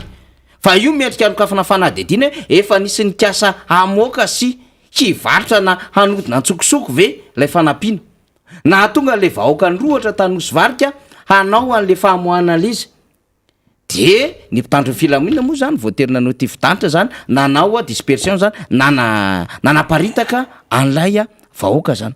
fa zay phénomène na crise nefa zany satria nona le olona sationany fotsiny zany nona le olona mety tsy sitrany zany hoe inona moa zany fanampiana nge kely fa zao mieritreritra izy hoe anjaranay io anjaran'le vahoaka malagasy any io hoe fananany any io hoe de fa mailo izy sao de isy anodina andray ka le Nosy Varika ikongo sy ny rehetrarehetra koa tsy mifanalavitra rina de aingana be mifandrenesan'ny sasany vaovao de mailo izy de ity zany le sombona sary kely ty Tanosy Varika milaza le zava-misy tany atoerana le firotan'le fokon'olona zany mba hakany ny anjarany amin'ny alalany le azo manokany io fa tsy sanatry n'izany koa ny hoe hindramina fa matoa io fanjakana nandefana io dikan'izay volam-panjakana volam-bahoaka anjarany io zany fa teo amin'le fomba fandrindrana zany no tsy tafapetraka ara-dalàna de jerevantsika tsara rina le izy a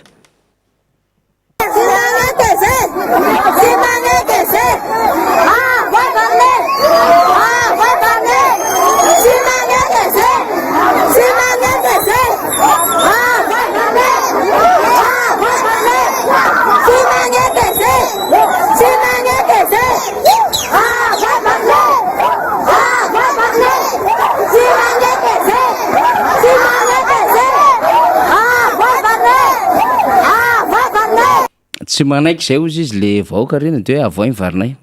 fa reny zany a endrika na explosion reny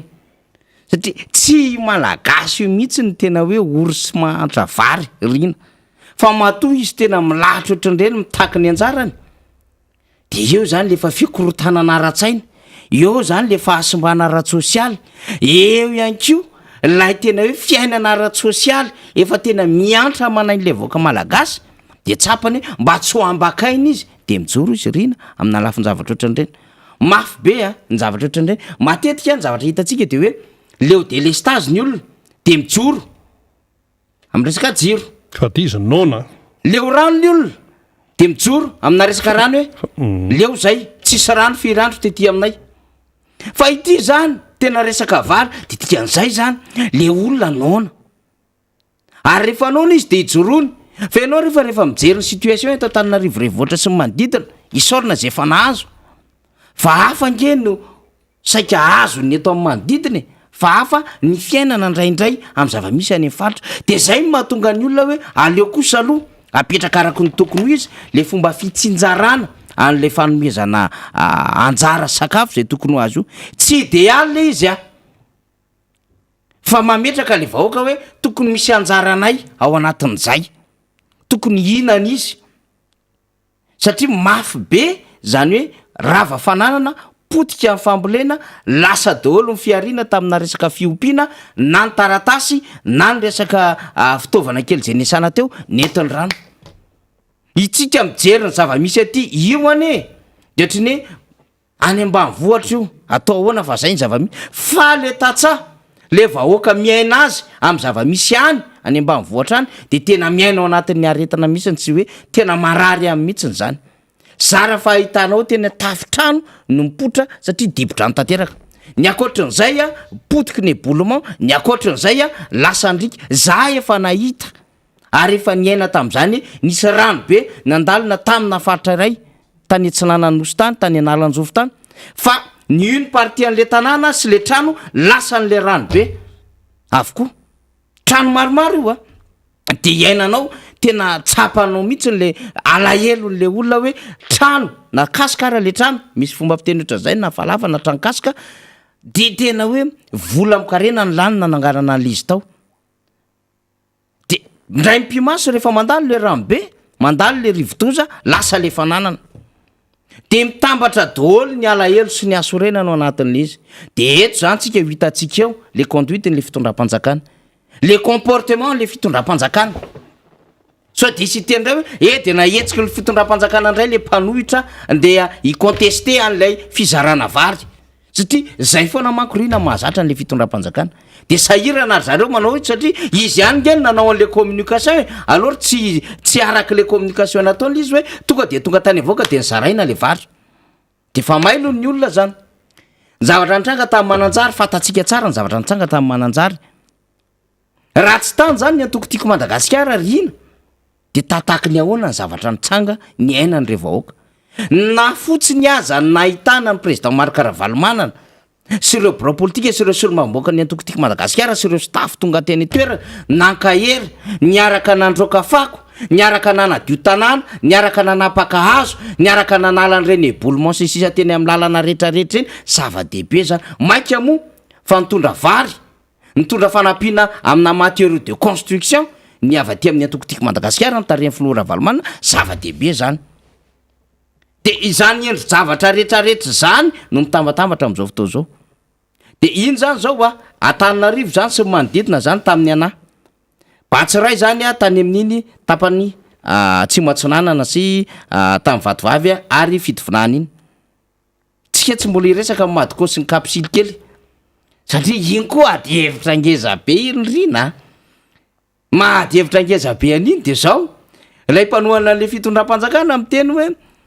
ny vary rehetra zaraina dia gony misy soratra vary tsinjo de miaraka amin'ny menaka sy ny sisa ny akoatran'izay tsisy nefa ianao gaga mahita misy pejy ane eo anivon'ny ministère ohatra amin'ny fiarovam-pirenena tsy haiko na vao namana teknisianao le izy mizara zavatra izy fanomezana avy amin'ny fitondram-panjakana fa tsy voasoratra ao gony tsotra ny zarana n'izany vary zany gony tsotra zao hitantsika amin'ny sary zao tsy lay gonina varitsinjo taky mahazatra l izy a zao misy voamaina zao ary tsy mahita tsika hoe pakina zavatra maromaro zay efa ao anatin'le sase zay a nomena tamina vatsytsinjo le izy de zany zao mbola communication diso daholo ampanohana an'le fitondram-panjakana rina satria zareo zany miteny manao hoe aly izy e de efa fantatra fa tena misy gony manokana 25 kilo iny koa moa de mahavaina rehefa jereva na le sary de ohatrany hoe milolo gony be misy le vahoaka nefa tsy 50 kilo le vary fa 25 kilo tsika tety de niteny mihitsy reny hoe fa maninona moa avec 35 millions de dollars vola ny banque mondiale naafektena ty am'le état de sinistre national omena an'le trabona maninona tsy vary am gony no zaraina ho an'le vahoaka malagasy le vary am gony resantsika le 50 kilo a satria zany nazatra fa nahena 25 kilo le izy zany daholo anisan'ny adevitra zany de ozy le mpanohana le fitondram-panjakana rehefa te handamina an'le communication tany kongo rehefa te handamina satria voakorotany lay a adevitra ihany koa le izy dry iny tany kongo iny mbola misy any iny sekelna lefa niokevitra le député zay a ny déstabiliser an'le ato anatin'le fitondram-panjakana lefa niokevitra na tiana na tsy tiana satria tsy mitovy zotra rina am'le hevitra le fitondram-panjakana l izy de lasa misy adevitra le ikonko tampoka teo tsy tafiditry ny lalana mihitsy ny tany satria bloqué ny lalana rehetra ahafahana miditra ao ikongo de reny ny tonga tany etoerina de ozy le mpanohany an'le fitondram-panjakana hoe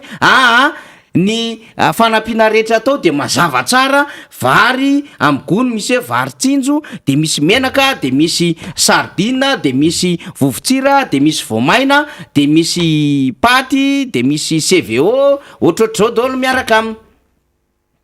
kanefa ianao rehefa mijery am'le mpitondra fanjakana sy le solotenan'le mpitondra fanjakana tsy voatery zay nge le fanampiana tonga ny toerana riny de tsy te ho tompona andraikitra am'ilay zavatra mitranga anatin'le fanampiana viviny kely le mpitondra fanjakana na le mpanohana an'le fitondram-panjakana de mbola disondray le fanoerana an'le communication zay efa mandeha hitantsika ny am'ny sary rehetrarehetra iny de tena mafiasa misy le mpitondra fanjakana am'izao fotoana zao akoatry ny manetsina zany le olona an'le scandale akoatry ny manetsina zany le problème politique interna n'lay tompon'andraikitra samihafa ao anatin'le mpitondra fanjakana akoatry ny manetsina zany drina lay tena hoe tsy fahombiazan'le fitantanana amin'ny akabeany zao tsika hatram'izao mbola tsy voavahange le olany jiramay e mbola tsy adevitra ny resantsika tetikolo indrina ny hoe lasana gropy anankiray zay anakarana mampiteny ny arina eto Madagasikara ny apahany centrale zay mamatsy herinaratra hoan'ny eto Antananarivo sy manodidina mbola tsy miresaka an'izany tsika fa nisy an'izany ary nisy communiqué an'izany mihitsy miresaka an'izany de saika io groupe ngeza be io no miteny io orinasa ngeza be io no miteny presque 40% ny famatsiany herinaratra dans toute l'île zany de izy miandraikitra azy dikan'izay zany efa zarazara fa miasa zany sisa le jiramary iny mbola tsy miteny an'izany ho atsika anatin'ny fanadihaditsika fa mbola azontsika resahany zany lay fanjakana lay nanana olana tam'le fandefasana an'lay andekaleka le nampirehitra ny andekaleka sy le fanadihadiana tao hoe inona moa na tonga le explosion sy incendie tany andekaleka zany am'izao fotoana zao sy hoe exactement efa firy watt mégawatt no mandeha ho amin'ny herinaratra ato anatin'le ria na ny réseau interconnecté anatany zany nge mbola andrasantsika daholo zany riny olana be da be mihitsy zany mbola sedrain'le fitondram-panjakana am'izao fotoana zao de sepitra izy de io izy mivaolana hita mpanoatra hoe eny ary sahiranareo firenena tsy azo atao otazy tsy azo potehana ndao ary ty misy vaolana omenay concertation nationale natao zany tena anaty fahendrena lehibe hoe sage décision zany satria le fitondram-panjakana mieritreritra indraindray hoe anao inona ary ty opposition ty taky ny zava-misy amin'ny Birmanie iny ny any Birmanie fanjakana normal nalain'ny miaramira fa zao mihetsika mivoaka birmaniana any amin'ny roa arivo any hoany maty ary efa tafiakatra any hoany amin'ny ray alina any hoany ny voafonja politika de ny ligue ho an'ny demokrasia ligue ny droit de l'homme moany démocratie zay nitarehan'ny Aung San Suu Kyi dia mietsika mafy amin'izao fotoan'izao ary manao pression amin'ny sehatra rehetrarehetra fa ny vahoaka birmaniana mitsoka aty a Thaïlande satria misy frontière zany Thaïlande sy Birmanie amin'izao fotoan'izao de mitsoka ny Thaïlande izy le vahoaka le miaramila ato tena manao anterisetra mihitsiny satria fantatra fa amin'ny fitondrana jainty zany hatramin'izay manao ny tena ina moa zany tena tsadona mihitsiny any Birmanie fa mbola mijoro le vahoaka na inona zava-misy eo amin'le tanàna ary zay ny tenendra ity indray nafiry miaingeto ho samborona siny hijoroanay ty fa tsy ara-dalàna le fitondrana jainty ary oka zay ny jadona efa mba nahita somposompona demokrasia ary efa mba niainga kely le économie an'ilay firenena Birmanie de raha miteny an'izany zany tsika rina ny am'le hoe manana fomba etsehana foana le vahoaka eran-tany am'lay endriky ny zava-misy ao aminy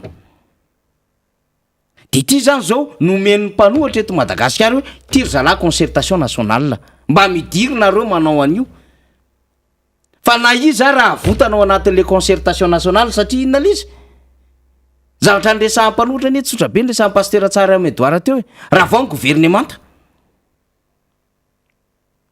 ka na le mpitondra fanjakana ary izy samy izy ao anatiny eo ihany rina miteny hoe tsy izy io gouvernemanta io tena tsy netindray ty gouvernemanta informena tamin'ny mois de septembre ty tena tsy miasy ty fa be loatra ndray fahalovana teo an'ity gouvernemanta ty tsy metraiky any vahoaka izy andre matofilo ozy ny sasany mpanohany an'le fitondrana raha vao ndray le gouvernemanta de mifakaiza am'izany ka ny resahan'ny mpanohatra rina de zay ihany no resahan'ny mpanohatra fa izy nandro solution kokoa hoe ataovy ary le concertation nationale mba ahafahana mandamina amin'ny firenena reto teboka reto no alama ao anatin'izany concertation nationale zany ka tsy maty antoka amin'izany no mpitondra fanjakana rina tsy fahafaham-baraka sy henatra ho an'ny mpitondra fanjakana no miditra amin'izany fa zany no heverina fo vahaolana ary na le nanentsika amin'ny mpanohatra teo aloha ary satria nisy namana tato amin'ny mpanohatra nanentsika amin'ny mpanohatra de ozy izy le namana io tateo rina za tompoko de tsy iresaka fomba fanoherina sy ny fomba fitondrana indray fa iresaka fampihevanam-pirenena de ohatra ny nanao conférence de presse angamby izy omaly sa fakomaly miresaka hoe de tena tsisy hevitra fa ndao anao fampihevanam-pirenena anaova fiaraha mitantana manaova zao sy ny sisa donc le sosikevitra zany efa mandeha makany am'izay lalan'izay am'izao fotoan'izao hoe concertation nationale io dikan'izay tsy tokony snobeny eo anivon'ny fitondram-panjakana zay hevitra zay riny fa tokony horaisina tsara pezena tsara diniana tsara hoe marina mety tokoa ve ny andehanana am'izay zakatsika tokoa ve zao firenena zao sa mbola ndao ihany ho dilirina am'izao ndao hoe sorona anao retosina quelques ministre zao ntsika banga ministre firy rina ao anaty gouvernement roa ary tena ministre ngeza be minina sy ny fitsarana nefa zany fahabangany zany de fantatsika eo amin'ny fampandehanana ny raharaha manahirana zany satria lasa manenjika antokondraharaha roa samihafa zany le ministre ray izy atao amin'le ministre fitsarana sady manenjika ny atsa amin'ny fonction publique ny ray sady manenjika rena kibony-tany no premier ministre lehibe ny gouvernement zany icoordonné anara-maso le asan'le membre ny gouvernement manodidina ny telopolo ao anatin'izany gouvernement zany de tsy hitovy le alioran'le gouvernementa le ministère zay misy mpitatana ara-dalàna nome sy lay misy le mi-intérim zay mitatana vonjimaika ao anatin'le izy zany eny manahirana zany na ny fomba fandraisana fanapahan-kevitra sy ny fomba fijoroana sy ny fampiasana staff hoe le de ato izy ala fois staff ato sady atao amin'ny fonction publique no mandeha miasa atao amin'ny fitsarana manahirana zany ny équipe amin'ny primature sady ato izy mandeha miasa ry amin'ny arena kibony tany manahirana zany fa le izy ohatrany hoe vitavita ho azy eny foana ny fiainandra malagasy ary io de tena mba hanairana ny saintsika avoaka malagasy mba eto ampisainana re olona ny fiainan'le firenena mba hivakioloha le fiainan'le firenena mba dinio mba enoy mba mitenena ary efa omeny miara-manonja sehitra isika hoe tongava de mitenena ary zay mahafinaritra zao rina marobe ny efa te hiteny am'izao fotoan'izao ary marobe manoratra anarana fe tsika moa mandamy azy ahafahana tsara zany rehetrarehetra zany mandrindra n'le fandraisam-pitonena sy fahazoantsika miteny mba ho voarainy rehetra le fanio-kevitra toy izany rina l izy fa andamina kely fotsiny de veriny eo rehefa aveo fa tsika mbola andray ny pasteur rehefa aveo ka rehefa diniana le raharam-pirenena ry faniry razafy manantany a dia misy hoa apahany kely avy any amin'ny vahoaka hoe mety hoe mahatonga ny fahasairanana kely fa ny tena ny apahany be a dia eo amin'ny resaka tsy fahaizana mitatana ny firenena tianambara de izao le vahoaka malagasy rehefa diniana nandritra ny taona maro mifandimby de sahanay mihitsy amin'ny teny eto fa tsy sarotra hoentina zany ny vahoaka malagasy tsy sarotra hoentina ny vahoaka malagasy ny vahoaka malagasy a tena anisan'ny vahoaka tsotra fijery tso-piaina raha mbola ampitaina amin'ny izy hoe vahoaka misy eto ambonin'ny tany tena mpandinika no ny tenen'izany a mpitondra fivavahana vahiny re misiona ireny no ny tenen'izany zay mipetraka efa nandritra ny fotoana maro teto sasany a efa tany amin'ny 7 taona lasa ny sasany tany amin'ny 3 taona lasa ny sasany 2 taona lasa sasany atao hoe mbola tsy nisy 10 taona natongava ny teto Madagasikara fa miaina miaraka amin'ny malagasy de zao foana ny tenen'ireny vahiny reny na vahiny amin'ny tontolon'ny fivavahana izy misiona na vahiny izy a manao mission eto Madagasikara eo amin'ny 2 taona 3 taona de lasa fa ny ambaran'ireny olona ireny de tsotra hoe ny vahoaka malagasy a tsy sarotra hoentina zany izy fa mora hoentina kely ny vahoaka malagasy fa miankina amin'ny mpitondra io miankina amin'ny mpitondra amin'ilay vahoaka ihany io zay zany a no tena marina rehefa tena diniana tokoa le izy de tena zay tokoa rehefa hitan'ilay vahoaka malagasy hoe tena miasa araka ny tokony ho izy a zay mpitarika azy zay ekipa mitondra eo amin'ny firenena ka misy vokany misy impact amin'ny any anaty volaniny sy ao amin'le tokantranony ina moa natao hoe tokantrano mpivady de ny zanany zay rehefa misy vokany tsara ao anatin'ilay tokantrano eo amin'isy mivady sy ilay zanany a ilay afiainana zany dia manaraka zay a lamina petraka ilay a vahoaka malagasy ekena hoe tsy maintsy misy miborioka ihany eny ananany eny vahoaka amina tapitrisa moa ny resaka eto zany tsy atao mahagaga zany fa raha amin'ny akapoben zavatra zany no resana raha mpitahaina amin'ny any Afrika ny any amin'ny any faritra Maghreb any ny vahoaka malagasy a de afa mihitsy ary tena hoe dokafan'ny olona mihitsy zany Madagasikara zany vahoaka malagasy zany ary fantatry ny any velany io fa misy apahan'olona zany nde ataotsika hoe mieritreritra hoe reo vahoaka malagasy reo tsy makaiza reo rehefa atao an'izao de manaiky foana reo rehefa ohatra an'izao de rehefa tsy de makaiza ny fahaizany de tsy mahafantatry ninona sinsisa misy mieritreritra an'izany a fa diso hevitra zay mieritreritra an'izany diso hevitra satria tsy izay no ho izy fa le malagasy zany marina izy hoe mety tsy de mahafantatry ninona izy mety tsy ampy ny communication tonga any aminy satria voafetra ny fitosahany vaovao makany aminy fa rehefa tonga amin'ny fotoana fatany amin'izay le izy a dia eo izy a no manapa-kevitra reny tany nosy variky reny reny izy reny nona le vahoaka malagasy a dia lasa midiny eny amin'ny arabe amin'ny andro alina no isiny ny toezavatra ohatran'izany ka raha miteny zany tsika hoe tsy sarotra no mitondra ny vahoaka malagasy a dia misy andraikitra ihany koa ao anatin'izay rehefa hainao zany no mitondra n'ilay vahoaka malagasy amin'ny lala mahitsy sy hainao manome modely tsara ho azy a tsy sarotra hoentina zany reo vahoaka malagasy reo tsy sarotra fa rehefa tsy zay no mitranga rehefa modely hafa no aseho amin'ny mpitondra modely miady etrano no aseho an'ny eo anivon'ny mitondra ny firenena dia iny no hitan'ny olona reny modely tamin'ny 2009 reny no hitan'le olona dia azagagy ianao zany raha ohatra ka hoe lasa mandeha any amints'izy ny raharaha io tsy vitany hoe kamony malagasy zao tsy zany mihitsy le izy tsy tsotsorona ohatran'izay fa mila jerena tsara aloha hoe inona no mahatonga an'ity inona no mahatonga an'ity ny tsy fahaiza-mitantana no mahatonga ny fahantrana eto Madagasikara ary eo ihany keo ny tsy fiomanana tsy ny omana amin'izay le hoe fitantanana izay firenena ny resaka fa amina lafin-javatra madinidinika ary sika amin'ny fiainana andavanandro mitombona tsara zay hoe rehefa tsy miomana ianao dia ratsy le vokatra miseho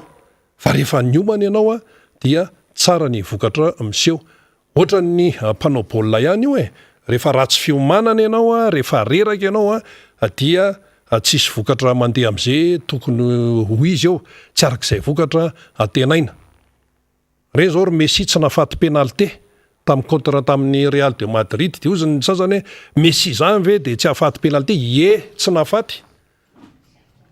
nafaty penalité Messi satria efa eo moa ny taona eo ny atao hoe mety efa entsikenjehana daholy efa manana tokantrano sisia tsy mitovy zany hoe mbola célibataire sy mitondra tokantrano zany dia be dia be ny fanazavana ao anatin'ny izay rehetrarehetra ka io zany tsisy zavatra hoe tonga ho azy fotsiny amin'izao io fa misy antony daholo ka raha miteny ny RMDM miteny ny atsa miteny ny roa hoe le gouvernement ray manontolo mihitsy ny tena mila rava dia zay ny tena hoe mahalaza azy izay ny mendrika raha ny fahitan'ny maro anisa azy amin'izao fotoan'izao efa taza koa ny pasteur Edouard Tsarame tonga dia efa horaisin'ny faniry Razafy Manantany avy hatrany angamba satria efa lasa ihany ny fotoanantsika andahoary eny ary misaotra ny rina satria rina ihany koa moa zany dia miezaka mandrakariva mitondra n'izay fandaminana sy fitantanana ny fandarana zay amin'ny anaran'ireo loha hevitra samihafa dia akasitra antsika reny dia miangavy antsika azo toerana zany satria tsika dia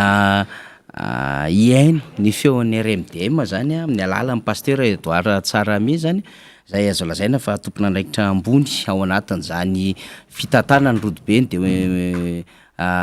mpanoatra ho an'ny demokrasia eto Madagasikara zany na ny RMDM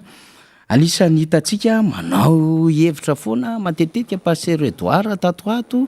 tamin'iny heritona iny ary ny teny tsy akijanona ny fiainan'ny firenena zany RMDM zany zay ny président Marc Ravalomanana moa zany no filoha mpitarika an'izany RMDM zany dia antony tonga antsika hoe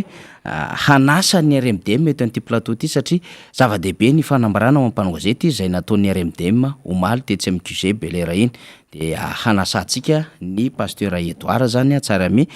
mba hamelabelatra amin'ny fomba fijerin'izy ireo ny raharam-pirenena ary miazakazaka tokoa ny raharam-pirenena amin'izao fotoan'izao iny ny fanambarana ny trangy maly dia hoenotsika izay lafin-javatra rehetra zay fa manasa antsika zany heno ary hanaraka amin'ny alalan'ny Facebook ihany koa sy ny fahitalavitra ary ny YouTube zany miarabanao pasteur Edouard tonga eto amin'ny plateau ny miara-manonja indray miarahaba faniry miarahaba ny mpanao gazety rehetra ary miarahaba ny teknisiana eto amin'ny miara-manonja amin'ny izao fotoana izao arabaina daholo tsika any an-trano mijery nyity fahitalavitra mamitsika ty sy raha amin'ny radio zay inotsika amin'izao fotoana izao efa natsidiko teo ihany izy izahay raha teo efa niezaka nandefa nylay fomba fijery ny RMDM mahakasika ny raharam-pirenena pasteur Edouard mavesabesatra tato anatin'ny ataontsika hoe nanomboka nitsangana an'le gouvernement mihitsiny satria ny volana septambra tanoany vao nitsangana an'le gouvernement telo andro taorianan'izay dia nianjera avy hatrany le ministry ny minina zany taorianan'izay dia ny fifamalininy sampikambana eo anivon'ny gouvernement taorianan'izay dia ministra miteny amin'ny teny tsy fantatra zay sy manaja amin'ilay resaka sotoavina ny laïcité de l'État taorianan'izay nitsangana skandale kely samihafa ary nitsangana skandale lehibe samihafa ny eo anivon'le gouvernement ary nanao randra-taria na lay zava-misy eo anivon'ny fiainan'le fitondrana ankapobeny ny tato anatin'ny dimina embolana zay resako zay fa ny talohan'izay tsy ho tanitsaintsika intsony ny efa zavatra nitranga rehetra ary tsy mitsahatra nanao fanambarana hatrany ny RMDM manoloana ny zavatra nitranga zay tonga tamin'ny fanapahan-kevitra lehibe iny ianareo concertation nationale zay angamba pasteur Edouard mba araka ny hevitra ao mahakasika an'le hoe rehefa ohatrin'ireny fanapahan-kevitra inona ny tena fomba fijery ny RMDM na tonga ny fanapahan-kevitra ireny satria lina ny voaka malagasy amin'izao fotoana izao. Misaotra betsaka fanery satria ny RMDM zany mivondrona ao anatin'ny parti politique mieritreritra politika hitantanana an'le firenena. Zany hoe olona sady efa nitantana no mahay ny fitantanana le firenena no mivondrona ao anatin'ny RMDM. Zany hoe tsy vahiny amin'ny tokony hitantanana an'le firenena zany RMDM zany. Raha ny tena marina zany de hoe olona manana traikefa amin'ny politika amin'ny fitantanam-pirenena ny mpikambana ao anatin'ny RMDM. Satria parti politique manany maha-izy azy daholo ny parti politique ao anatiny zany RMDM zany. Ny faharoa de mijery ny RMDM hoe ahoana ny fomba tokony hitantanana an'le firenena. Zay fomba hitantanana an'le firenena zay ny RMDM tsy manohitra olona fa manohitra an'ilay régime. Hoe fitantanana an'le firenena no ny joroany RMDM ho mpanohatra. Hoe ity régime ty no toeritsika. De ty zany nanome ny programmany hoe tany amboalohany moa tany am propagande izy de niteny hoe lay ty projet-tsika de ny IM zany no entiny hitondra hitantanana an'le firenena. Tany am'zany izy de nandrisy lahatra ny voaka malagasy fa hoe efa misy olona ny IM io efa pré ny olona ny anatanteraka anazy ny vola hoentina mampandrosa ny Madagasikara sy ny rehetrarehetra de zay zany no raisiny RMDM zany zay. Par rapport n'izay zavatra rehetrarehetra zay tonga teo amin'ny fitondrana ary le mpanao propagande na nanentana ny olona ny filoham-pirenena ankehitriny amin'izao fotoana zao tonga eo. De fanontaniana mipetraka, aiza le IM zao? Aiza le olona zao? Aiza le vola zao? Sady le IM tsy hita, le olona lazaina fa manana olona izy. Eno ihany ny teny hoe na ministre ary mbola anovana appel d'offre. Ametraka ny recrutement casting. Ametraka ambassadeur atsika de mbola mitady appel de candidature. Zany hoe zavatra tsy mitombona zany no entiny ty fitondram-panjakana ty hitantanana an'le firenena. Sady tsy naomby zany le IM de aveo koa tsy misy olona farany tsy misy vola zany oentina manarina le firenena am'izay hampandroso any Madagasikara. Tsisy profiny tsy fananatsika vola ny arenantsika ndray no lasa. Ny miditra tsy misy fa ny mivoaka be de be. Ary iarahany mahita fa lasa misy kolingeza be ao anatiny zao fitondram-panjakana zao ialana tsiny, ialana fondro. Izay no mahatonga ny RMDM hoe non. Nanome soso-kevitra foana zahay nandritra an'izay taona ny joroany ty fitondram-panjakana ty. Nomena ny soso-kevitra amin'ny hitantanana an'le firenena, nomena ny soso-kevitra hitantanana fanampina, nomena ny soso-kevitra hitantanana ny valanaretina, nomena ny soso-kevitra hitantanana sosialy ny vahoaka malagasy, nomena daholo ny soso-kevitra rehetra. Fa izao ny afaran'le firenena. De hoy zahay hoe tsy reto olona reto mihitsy zany no eretreretina hanarina an'ity firenena ty. Ko noho izany de nandray fanapahan-kevitra ny RMDM hoe atsaharo aloha ireto olona reto fa andao tsika hametraka concertation nationale ifampiresahana hitadiavana vahaolana ho an'ity firenena ty. Mazava ny vahoaka malagasy zany zay tsy fitiavan-tena, tsy fitiavan-tseza, tsy fitiavam-boninahitra fa fitiavan-taninrazana tanteraka no naharesy lahatra anay any filohanay filoha ara-valomanana ny teny hoe mila manao concertation nationale isika hoentina hitadiavana vahaolana ho amin'ity taninrazantsika ity. Mazava zany zay. Aoka tsy hivily hafa ny resaka mikasika an'le concertation nationale. Efa zany hoe ny RMDM zany voy an'le hevitra am'izao fotoana zao hoe concertation nationale ny vahaolana fa nefa manana ny endrikendriky le endriny ve hitondrana azy ny RMDM sa mbola alefa fotsiny aloha le hevitra de zay afaka mandray an'le izy zay afaka mijery ny fomba handrindrana azy sy ny anaovana azy sa hoe de mitodika matetika manko de hoe atsona ny FFKM atsona n'izao sy ny sisa sa ny fitondram-panjakana nandrasana hiantso anao an'izay sa ohatrohatrany ahoana ny endriny pasteur Edouard? Ny endriny de ohatrohatran'izao. Satria joueur zany zahay ny RMDM. Ka raha ny joueur ndray no lasa arbitre tsy mety zany zay. aleoko tonga de mahitsoatran'izay fa aleotsika mijery arbitre hoe iza ny fanarahantsika hitarika an'io satria be de be ny azo atao arbitre misy ny ofana tam'izany satria terrain io hoe iza ny efa manana zany hoe zahay zany nanao soso-kevitra hoe misy ray aman-drenitsika ara-panahy eto ndao atsotsika ireo ray aman-drenitsika ireo mba tsy hanenena-tsika hoe ka hitadiavantsika ny sadeke ny afy izay ilaitsika ihany koa satria ireo koa nanamatsy volatsika tamin'ny zavatra rehetra zay natao teto amin'ny firenena ilaitsika koa ny fanampindry zareo fa ilaitsika araka ny lalam-panorenatsika na araka ny tondrozotra hoe ny fifampiresahany malagasy sa malagasy ndao mba ataotsika zany hoetitsika manarina ty firenentsika ity raha ohatra ka eken'ny rehetra ny hevitray dia zahay de manolotra fa tokony FFKM no hitarika an'izany fifampiresahany zany satria ireo ray aman-dreny efa niketsika rehetra ho ray aman-dreny ara-panahtsika eto Madagasikara ya ka ny RMDM zany nanao appel iny zany atramy rovina no endrasana an'izay pasteur Edouard sady hoe nalefa fotsiny iny aloha zany raha ohatra moa le fitondram-panjakana manana vahaolany andravany gouvernement fa tsy mila an'le concertation ny national natson'ny RMDM nanatson'ny mpanohatra de verina hoe aka fanapaha-kevitra hafa indray zany RMDM aorinan'izay ve mazava ny teninay hanarina firenena isika fa raha ny fanjakana zany mieritreritra fa hoe hanolo olona fotsiny no eretreretiny fa tsy hanarina firenena tsy mombokevitra am'izany zahay fa zahay anarenana nyty firenena ty mihitsy am'izao endriny zao zay tena fahita fa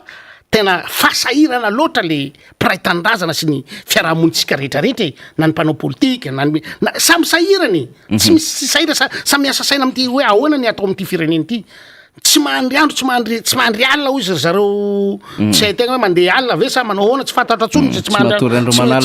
amanalina fa izahay de mahita hoe mba hampatory anareo andro amanalina re ndao ifampiresaka eo ambony latabatra boribory miaraka am'reto ray aman-dreny reto hitadiavantsika vahaolana ho an'ity firenena ity raha ohatra izy ianao ka tsy manaiky an'izay ry zareo tsy tompona andraikitra zahay tsy tompona andraikitra zahay izahay tsy maintsy hitady vahaolana ho an'ny firenena fa zahay tsy tompona andraikitra ny amin'ny tsy fanatanterahany zareo sy ny tsy fanekeny zareo ny hifampiresaka tsy tompona andraikitra ny am'izany zahay ny zava-misy koa tato anatin'ny herinandro teo eo zay adevitra momba fifidianana na tena na sy tena manko vondrona antoko sady ao anatin'ny fanoherana ny RMDM mandinika ihany ny fiainan'ny firenena akoatran'le korotana ao anatin'le fitondram-panjakana mahita an'le fiainan'le firenena amin'le fifidianana pasteur Edouard ahoana ny fomba fijeriny RMDM tokony hanao refonte zao mbola tsy mandeha mizotra makan'le refonte mbola le révision natao am'izao fotoana zao ny seni milaza fa mbola olana ny lafi ny arabola etrehana am'izany ny mbola mitahaky fotoana be koa zany amin'ny alalan'ny olona amin'ny alalan'ny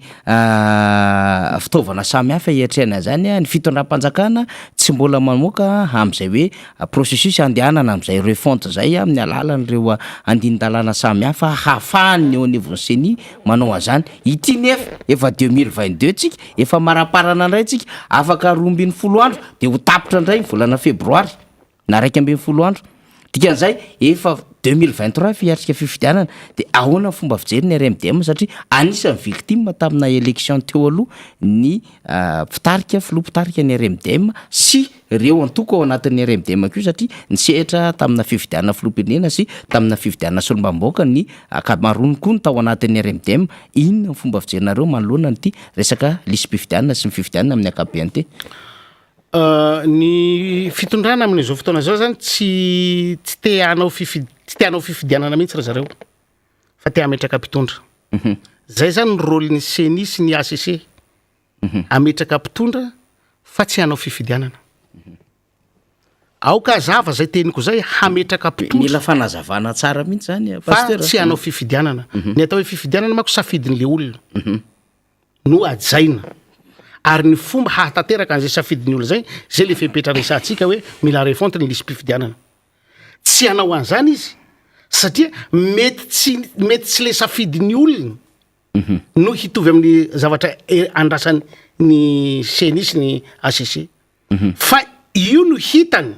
fa azony mametraka zay olona tiany hitondra de tsy hanao an'izany izy zany hoe hiteraka krizy hafa indray ny zavatra ataon'ny CENI sy ny ACC amin'izao fotoana izao izay le hitenenanay solution aty am-boalohany hoe raha hirosontsika ndao alamina mba tsy hanenenana amin'ny zavatra hitranga satria efa leoan'le olona leo alabato ny olona leo lainga ny olona leo fitondrana tsy manjary ny olona leo azao zavatra rehetrarehetra zao ny olona ka raha izao ny olona efa leo zao no mbola terenao fotsiny hanaraka an'izay hevitrinao zay tianao atao azafady mialatsiny mialafondro samby tanindrazana iarahantsika manana ity hametraka mpitondra zany no tanjo ito hoe iza ny mpitondra tiantsika hapetraka eto ka tsy nametrahana ny CENI sy ny ACC hametraka mpitondra fa hikarakara fifidianana ka rehefa tsy ataonareo zay asanareo zay le tenenana hoe raha vao reo satria tsy hanatanteraka an'izay asa akiny lalàna amin'izay fa hanatanteraka zavatra eretreretry ny mpitondra zay tiany hatao ny RMDM nandritra n'izay fotoana nijoroany zay de tsy nitsahatra ny teny foana ary efa tsy nitsahatra ny teny ny RMDM betsaka koa ny fanakiana azo ny RMDM indrindra amin'ny pasteur Edouard zany nahazo fanakianana matetitetika mihitsy zany fa rehefa jerevana nefa ny zava-misy amin'izao fotoana zao to manamarina ny zavatra nambarany ny RMDM ihany ny zava-misy amin'izao fotoana zao ary raha nambarany ny fitarika ny RMDM any parafaravola tonton Raheky sady hoe tonga manatona anay nge izy manatevina anay reo mpikamba ny RDS mapara sy ny sisa leo ary diso fanantenana an'le fitondrana dia manatevina an'le RMDM amin'izao fotoana zao ary tsy ny an'ireny matetika any amin'ireo toerana rehetrarehetra dia manatevina an'ilay rodibe mpanohatra reo tofoka sy leo ary diso fanantenana tamin'le fitondrana matsiaro afapo amin'ny asa mpanohatra ve aloha ny RMDM tsy hoe afapo fa nanao ny adidinay zahay nanitsy nitsikera nanarina nanome solution mahatonga ny olona resy lahatra raha teto Madagasikara de tsy misy angambano ny reariany ty fitondram-panjakana ty fa ny faritra atsimo igny hoe tena 100 isanjato ny mpanohana azy vatony azony koa araky ny teneniny fa kehitriny tamin'ny Desambre teo tsika nanaprofo zany fa tonga tany président Marc Ravalomanana tsy zany zavatra nisy ianao tany toerana mbafaka mitantara kely ihany za tany toerana tsy zany zavatra nisy eretreretinao ianao mieritreritra zany fa hoe olon'ny RMDM daholo reny olona tonga teo regny fa olona noana fanjakana leo fitaka langa leo le olona de niova hevitra izy naneny zay naneny zay ny fidy an'io zany hoe manao zay fomba rehetra tsy hitiavan'olona azy reto mpitondra fanjakana reto ko ina moa ny olana raha manamafy any RMDM koa ne tsy nieritreritra ny fitiavatena fa hanarina firenena ny vondronana atao hoe ho an'ny feon'ny tandrazana zay maharody be ny mpanohatra ho an'ny demokrasia mahataty an'izany zahay reto nefa ny rehefa tsy haiko hoe nahitanareo rehefa nanaboridany olona zahay nanaovanao lasary moa vetaveta eo zavatra misy olo manana spécialité an'io hoe rehefa resaka vetaveta to de fa haitsika hoe olavy aiza zany zay tsisika tsy hanonona olona manao photoshop montage na sary montage olavy aiza zany zay to de fa haitsika zany zay hoe olavy ary zany zay tsy mampaninina anay zany ary tsy mampiova ny hevitrinay vomaika ny nanaovana an'regny nahatonga ny olona manam-panahy ao anatin'ny fitondram-panjakana na ny mpanohana ny fitondram-panjakana mieritreritra hoe tsy fomba malagasy tsy toetsaina malagasy ka ireto vomaiky ny sitaka ny olona zay manam-panahy hoy zay mieritreritra ny hoe misy fombany misy lalàna mifehy azy misy kolotsainy ty fa malagasy ty rehefa tsy mifanaraka amin'ny kolotsainy malagasy de misitaka ny olona sitaka ny olona be debe ny olona fatatsika raha nga zany am'izao hoe na ao anatin'ny parlementaira zany na ao anatin'ny mpitondra ambony ao rehetrarehetra reo misy olona resy lahatra raha nga ao resy lahatra fa tsy mandeha io tsy mety io de te hitodika mankaty amin'ny RMDM ianao député reo sy tadidinao le teny hoe aza tosikinareo zahay andeha hoay zao izy ka ny mpanoatra zay ne tsy niantso ny député rosy hoe makaresa ty fa izy mihitsy no namoaka teny hoe aza tosikinareo zahay andeha hoany de misokatra ve mivaravaran'ny RMDM am'izay raha ohatra ka teny olona misy fitsipiky rehefa manajary fitsipiky misy disipline ato fa tsy ohatra ny andry zareo agny fa ty misy disipline ary na iza ato anatin'ny RMDM dia olona tokony hanaja an'izany disipline omeny ny rafitra RMDM zany ya raha ny fantatro a de mipetraka any amina faritra rehetra manerana Madagasikara ny RMDM am'izao fotoana zao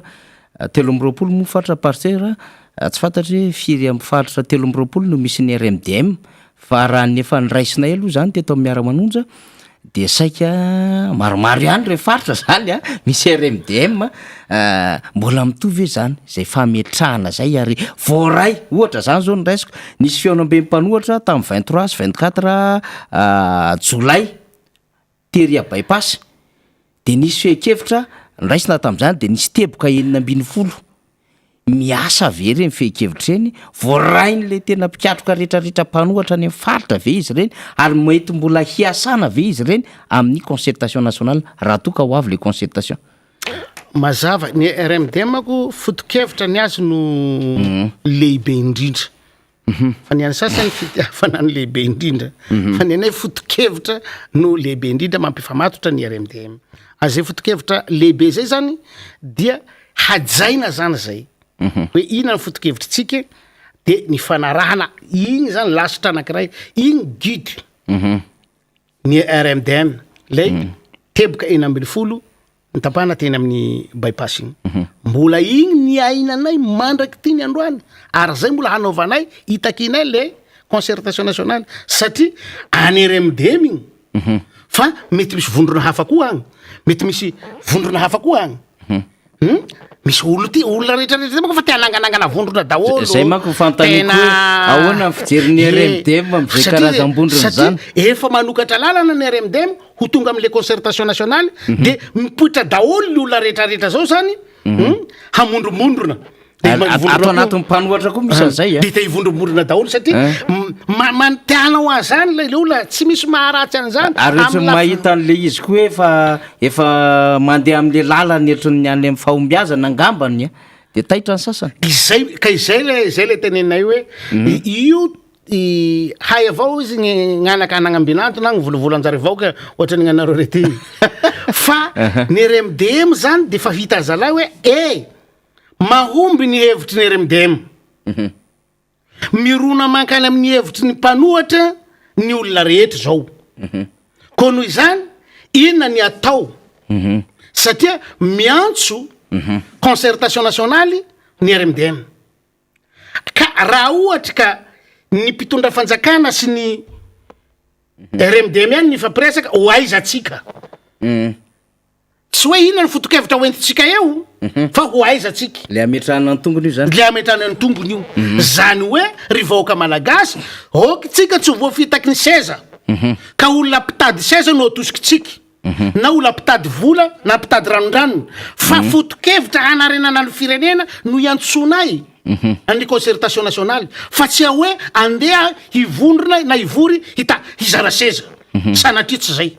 tsy zay ny ao anatin'ny sainay tsy zay no ao anaty fa ahoana ny fomba hoentina manavitra an'lay fahorian'le vahoaka malagasy raha misy olona manana an'izany eritreritra sy fitiavana an'izany fahorian'ny vahoaka malagasy zany ho afaka de ndao hiresaka zay ny le izy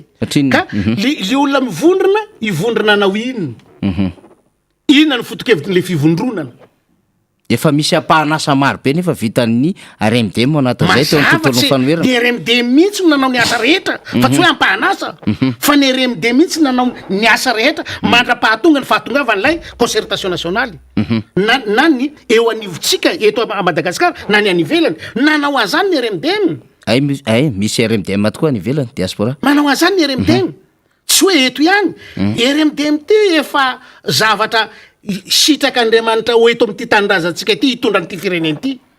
tsy mbola nisy vondrona anankiray nekeny olona rehetra manerana ny Madagasikara sy manerana ny tany afa-tsy ty RMDM ty ihany mbola tsy misy parti politique nekeny olo ohatran'ity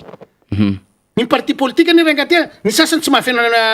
na faritra 2 eto Madagasikara fa ity RMDM ty ekeny olona rehetra satria foto-kevitra madio marina mahitsy na ny olona mitondra azy koa ary izay mahatonga ny olona resy lahatra hoe reto kosa rangaha olona matotry reto zay fahamatorana zay no anarahan'olona azy sy aneken'olona azy ka eto faniry miteny hoe misy vondrona engany eo tsofondrano nareo mba hivondrona mba ho fivondronana manaraka ny hamaly ny etaetan'le vahoaka malagasy fa tsy hivondrona hanatratra ny tanjona hitadiavana seza raha izay mandehana miaraka amin'ny fitondram-panjakana agny misy seza agny fizarana seza zay maraparanantsika azy paster mino fa misy anko reo avana piray tandrazana marobe zay nresaka teo hoe mahita atsika satria ty miara-manonjy ty moa zany manana le station MBS maro sika zay mandray atsika zany manerina Madagasikara te andray ny afatra avany aminao mampitarika lehibe ny RMDM anao suivant ny concertation nationale ligne mandeha ny adevitra rehetrarehetra hoe de fa hiakatra ny Antananarivo ve zahay sa ahoana sy ny sisa sy ny hoe efa misy ny fivoriana samihafa satria misy antso atarobe voarainay aty allo Pasteur Edouard no iteny zay mety programme anareo amin'izany sy ny sisa ny hoe iza manome directive ahafahana mametraka tsara amin'izay mba tsy ho salovan'ny sasany ny asan'ny fanoherana eto Madagasikara. Marina ny teninao faniry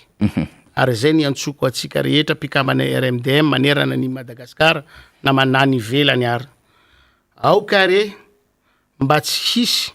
satroka roa ao anatin'ny loha anankiray fa ny satrokatsika de ray ihany de ny lohatsika de ray ihany koa de président Marc Ravalomanana zay no tokony hoekeny rehetra zany rehefa na iza ka tsy toromarika avy amin'ny président Marc Ravalomanana de ao ka tsy hoekeny fa misy olona mety hisandoka ka mba alaivonareo aloha ny hevitry ny bureau national ny RMDM anazava antanio na marina na tsy marina ny zavatra tonga any aminareo mba hialantsika amin'ny mety fisandohana andraikitra na mety ho fisandohana anarana fantatrareo zahay ary zahay manana bureau manana quartier général tsika QG raha ohatra ka manana adresse email tsika misy numéro téléphone tsika azo ifampiresana daholo zany rehetrarehetra zany mba hialana amin'ilay zay mety ho fisandohana any ambadibadika agny ka na iza manome toromarika ivelany bureau national dia aoka tsy hoekentsika any amin'ny faritra fa ny toromarika rehetra dia miainga aveto amin'ny bureau national zay omeny président Marc Ravalomanana izy no foloatsika tsy manana foloa hafa isika raha misy hafa ankoatry Marc Ravalomanana zay foloan'ny RMDM dia tsy atsika zay fa mety mbola ho andalo fifidianana manaraka agny tsy fantatro fa ny RMDM efa ny safidy ny parti politika rehetra ao anatiny fa Andriamatoa Marc Ravalomanana no foloany misy vice président isaky ny faritany zay maharafitra mampirindra an'le RMDM isaky ny faritany ary zay mahatonga n'lay izy mipetraky isaky ny faritany le RMDM satria miasa le vice président isaky ny faritany ho sarotra ny misy oloky sy mampiasa an'ireo raha tsy avy amin'ny alalan'ireo vice président reo ka miangavy re atsika rehetra any amin'ny faritra raha misy zavatra tsy azo mampiayahy mampisalasala dia miantso mivantana anay na tongava direkta ao amin'ny boraotsika mitady fanazavana fa anome valiny mahafapo anareo izahay raha misy mampiayahy anareo. Eny ary. Misaotra ny pasteur Edouard Tsarametsika amin'izay fanio-kevitra nentin'ny teto izay nandritry ny atsasakadiny mahery kely teo eo ny raha antsika taminazy mbola sarotsika hitazona ny pasteur Edouard kanefa ho amin'ny fandaminana ny fandaharam-potoana samihafa eto anivony onjam-peso ny fahita lavitra MBS ny radio madamo zany dia tsy maintsy amarapara antsika fa tsy fantatra hoe rovina indray pasteur Edouard no azo eto amin'ny fandarina fa de mino fa maneran-tany ihany koa mahita anao amin'izao fotoana izao amin'ny alalan'ny fandaharantsika dia angamba merina ny fisaorantsika tahaka ny fiarabanana ataonao tamin'ny voalohany. Eny faniry misaotra betsaka anareo ato amin'ny MBS ny pikarakirakira ny vatamarobokotra ny vahoaka malagasy ny mpanao politika rehetra zay iantsoko atsika fotoanany zao hitadiavantsika vahaolana ho an'ny tanindrazantsika apetrao ny ambopo apetrao ny mety ho fitiavatena fandao asehotsika ny fitiavantsika ny tanindrazantsika ka hijery ny tombotsoa ambony ny firenena isika rehetra mankasitraka tompoko lahy mankasitraka tompoko vavy. Eny ary de zay raha teo koa no entsika nakatonana ny miara-manonja tamin'ity herinandro ity androany zoma fa 18 febroary 2024 betsaka no adevitra nentina tamintsika ny vaovao samihafa nzaraina tamintsika ho an'ity faran'ny herinandro ity dia mirary ny azona izany mahafinaritra ho atsika izahay ary dia mba samy akatsika aina amin'ity faran'ny herinandro ity andindinika amin'ny fiainan'ny firenena hitsakotsako ny zavatra rehetra zay misy ary hibanjina hieno ary tsy hanao tazan-davitra fotsiny fa handray andraikitra amin'ny fotoana rehetra zay tokony hijoroana zany ny fanolina satria ny atao hoe tanindrazana dia ny fitiavana ampiray tanindrazana ary fijoroana ho an'ity firenena malalantsika ity. Isaorana Rina Arabe Mananjara niaraka tamintsika, isaorana ihany koa ny député Todosoa Andriamampandry niaraka tamin'ity androany ity ary makasitraka lehibe amin'ny pasteur Edouard Tsarametsika zay